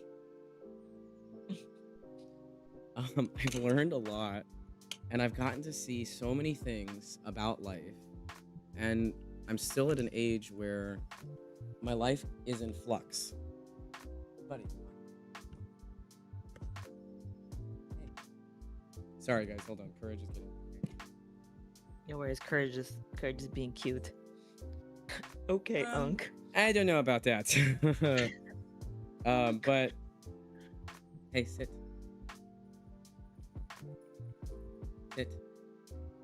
Yes, good boy. Stay. I've had a lot of life experience. I've been exposed to a lot of things, and I'm still at an age where I can shift my life in very meaningful ways if I want to. And while a lot of the things I've been through have been very traumatic, long history of trauma, they also have given me the opportunity to learn quite a bit, so that moving forward, the changes that I make, I know can come from kind of an informed experience. And I see Yumi's message too, and I want to touch on that as well. That, hold on, OBS, please. Yumi says, life is change, good or bad. While change is hard, it's such a beautiful thing and an interesting topic to think slash talk about. I completely agree. And again, we believe these things. And I think all of us know a time where we didn't think about it that way. At least once, probably way more than once. But I actually have a tattoo now on my rib cage that it's in Japanese. It's the word for the 4 seasons. The word is pronounced shunkashuto. And I always wanted that as a tattoo. I love, first of all, for anybody that doesn't know, I studied Japanese for about 8 or 9 years now. I am certified by Witowit in it or whatever. But, you know, I studied the language and the culture for quite some time. And it's a very important language to me. I think it's very beautiful. I think, you know, the culture is very beautiful in its individuality. And I always wanted that specific tattoo because you're thinking, okay, the word itself, shunkashuto, it literally means the 4 seasons. It's genuinely the characters for spring, summer, fall, and winter in order. That's it. Haru, natsu, aki, fuyu, all put together, smashed together, and the word together is pronounced shunkashuto. And the reason why I loved it so much is because it literally means the 4 seasons, and it can literally be used that way. But in poetry or in song, it can be used to symbolize forever, a feeling of forever or eternity. And the reason why I loved that is because the 4 seasons are like the definition of change. The seasons themselves present completely differently. The whole earth around you goes through such substantial change. Entire environments change. The color of everything changes. Plant and animal populations completely change. Water levels completely change. I mean, everything changes. Temperature, what have you. The 4 seasons themselves, each one flowing into the next, is a constant cycle of change. And I thought it was so interesting, the dichotomy of something so constant is also something that is constantly changing. Mm-hmm. And I think that's really beautiful about life, is that life is change. Life is constant change. There is very little about life that is static, that stays the same for about anything. we're constantly changing and growing and becoming something new. The only things that we know that we can rely on are, I mean, it's basically death, right? Yeah, thank you, Courage. Very helpful. Squeaky, squeaky. No, and Courage has his 2 cents. He says, yeah, no. He's agreeing. We're constantly Yes. changing. Like the amount of food in my food bowl changed, and I don't know how I feel about that. No, you don't, huh? Cute.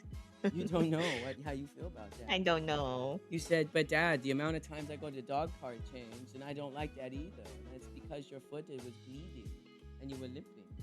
And so we Yeah, the little boo boo. give Courage pieces.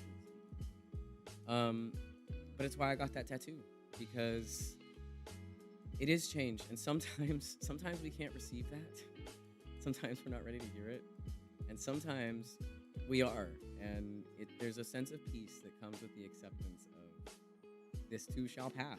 This will change. I will not always be, for example, in this spiral of OCD thoughts. I will not always feel this way. The work Exactly. is being able to being able to sit with the discomfort and the uncertainty and not let it rule us. And I think that goes for so many people in so many different types of circumstances. Certainly, I know it goes for me, and you and I have talked about it quite a bit. That so much of OCD is trying to find a solution or answer a question that often doesn't have an answer. And so you have to learn to sit with it. You're not going to get it. It's not going to happen.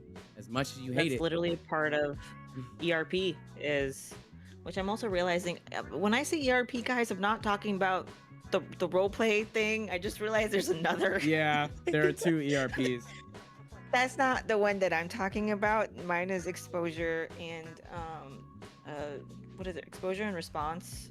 Oh my god, I already forgot what it stands for. Exposure and response prevention, ERP, which is again gold standard. It is one of the most recommended types of therapy for OCD, and it's literally just gradually facing fears and this is the definition from the actual website, and it's resisting the urge to perform compulsions. So you're breaking the cycle, but that is sitting with it. You have to go, okay, I don't have an answer for this, I'm moving on. Right. Which is hard as hell. I hate it. Nope, for different reasons. This is not fun. Yumi says, right at this very moment, even the people around you are changing their physical emotions. The tree you pass is slowly growing. That kid you saw in the store has a future and feelings. Someone outside your house is experiencing so many emotions. What the hell? Why I love people. I'm gonna cry. Because you never know what anybody else is going through. And I think it's why you don't know how they're thinking or what they're thinking or how it changes or how it evolves. And instead of spending the time trying to figure out what that is, you can spend the time trying to get to the point where you can accept any of it, however it presents itself, and still feel safe and comfortable in who you are, and accept that you will change too, and that you should. There's plenty that I need to work on. You know, I've made mistakes in my past. I've also done things out of ignorance. I've also, you know, I wish that I knew certain things at certain times that I didn't know. And I'm learning that, you know, all the best that we can do is do what we can with what we have in the moment. And I think that's why life is constantly learning, is that we're just getting more things that we know in a moment, things that we have, so that we can use more things at any other given moment.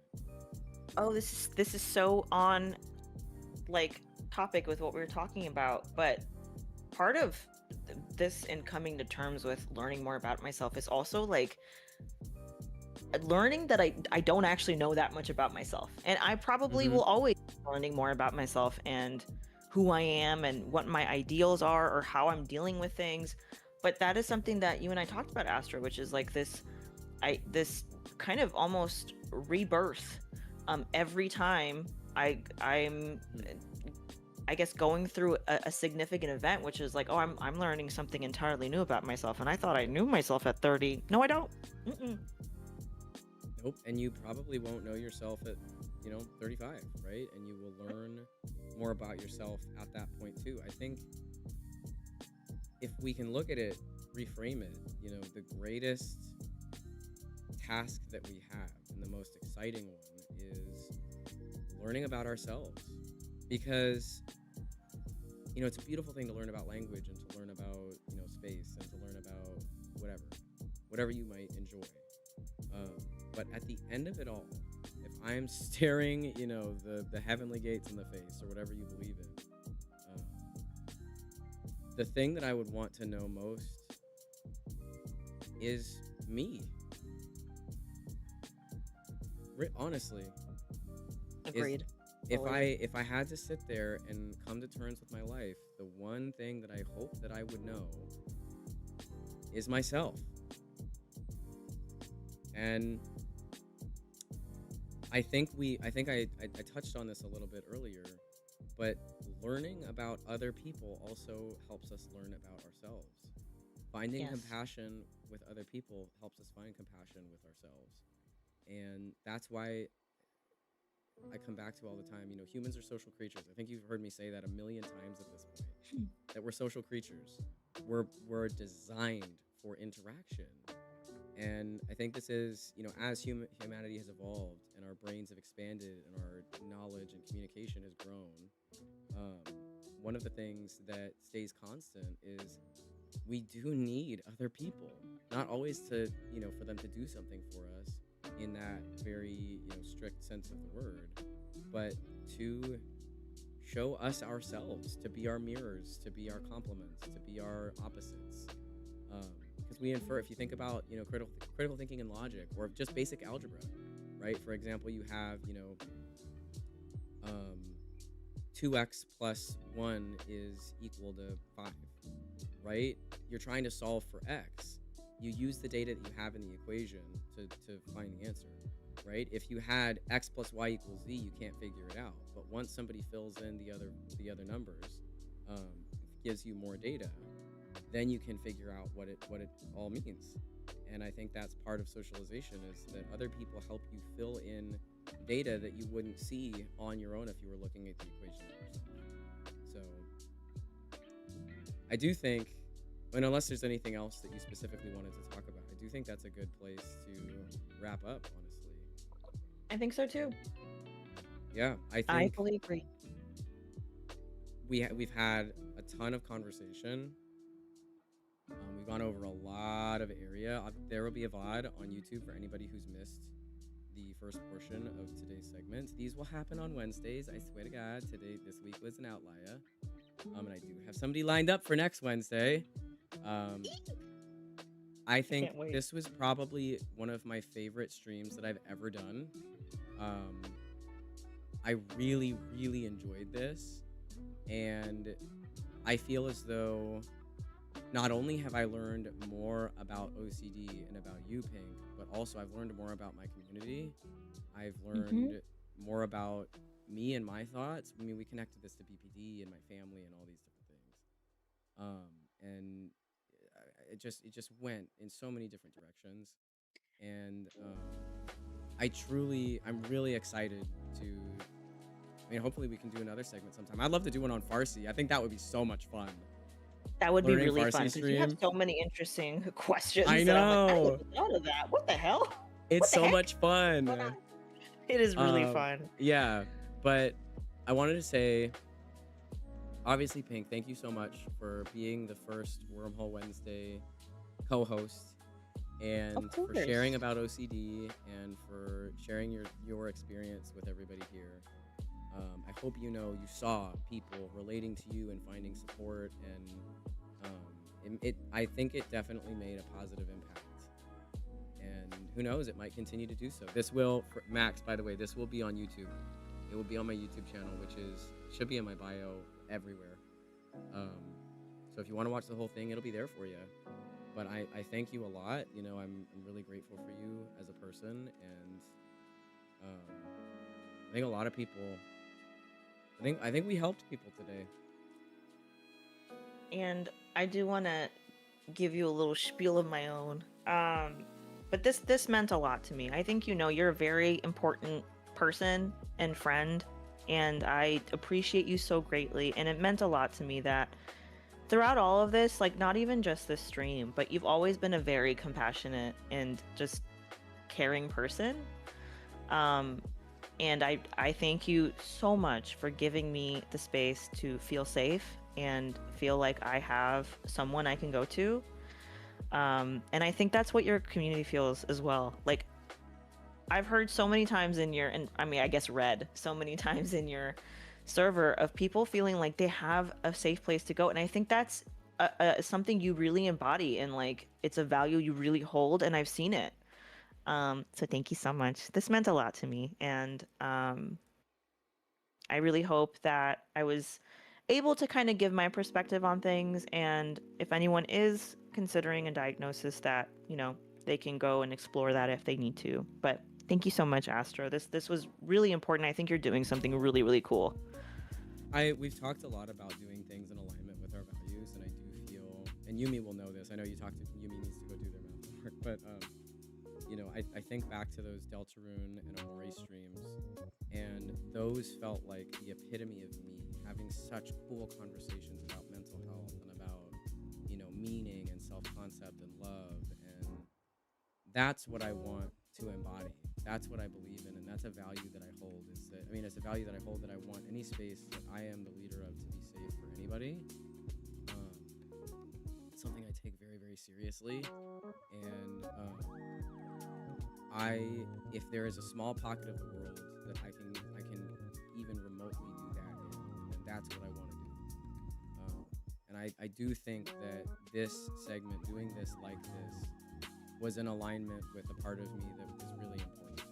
So I again, I thank you. I think it was just a great conversation, and having people that I can ask questions of that are not, you know, they don't shy away from my constant, well, why? But why? But what? But what do you mean? But wait, what? And you know, let me go on my diatribes is really nice. We will be having Wormhole Wednesday will be consistent. Now, one thing I want to ask of everybody here. So, I do have people lined up. They are mostly friends of mine or other streamers who have topics that they would like to share about. But if you have a streamer, content creator, or somebody, anybody in any space that would be willing to sit and do a segment like this on stream, let me know. Pop it in community suggestions in the server. Let me know, because I'm going to start reaching out to people and posting about basically wanting to do this format with other folks. So if there's any person that I think Astro could ask some good questions, or they could have a good conversation, or it could be meaningful in any way to you. I mean, it doesn't need to be mental health. It could be freaking, you know, Minecraft, right? I don't care. For any reason, I will look into it, and I'm very excited by it. So please go ahead and do that. And keep an eye out on the announcements. For whatever reason, we were having some issues with the announcements channel in the Discord. So keep an eye. I fixed it, I think. Keep an eye out for that. And Yumi says, forgiveness and forgiving yourself. Omori, I miss you and love you, dear God. I love Omori so much. So much. I love that game. I'm so glad that you recommended it. I love that game so much. I have such good memories of streaming that game. I love it.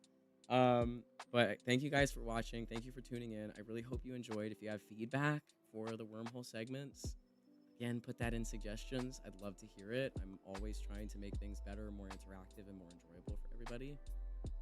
Otherwise, I will see you guys, I believe, next week, next Monday, for our regularly scheduled programming, and check out for more announcements about our next Wormhole. All right? We're gonna hop off. It's time to feed Puppy and feed myself. I'll probably be in Pink's ear for a while later. So it's not like much will change. Just it'll be just us. All right. Thank you guys. Have a great rest of your day. Thank you again, Pink. Take care. Thank you. Bye.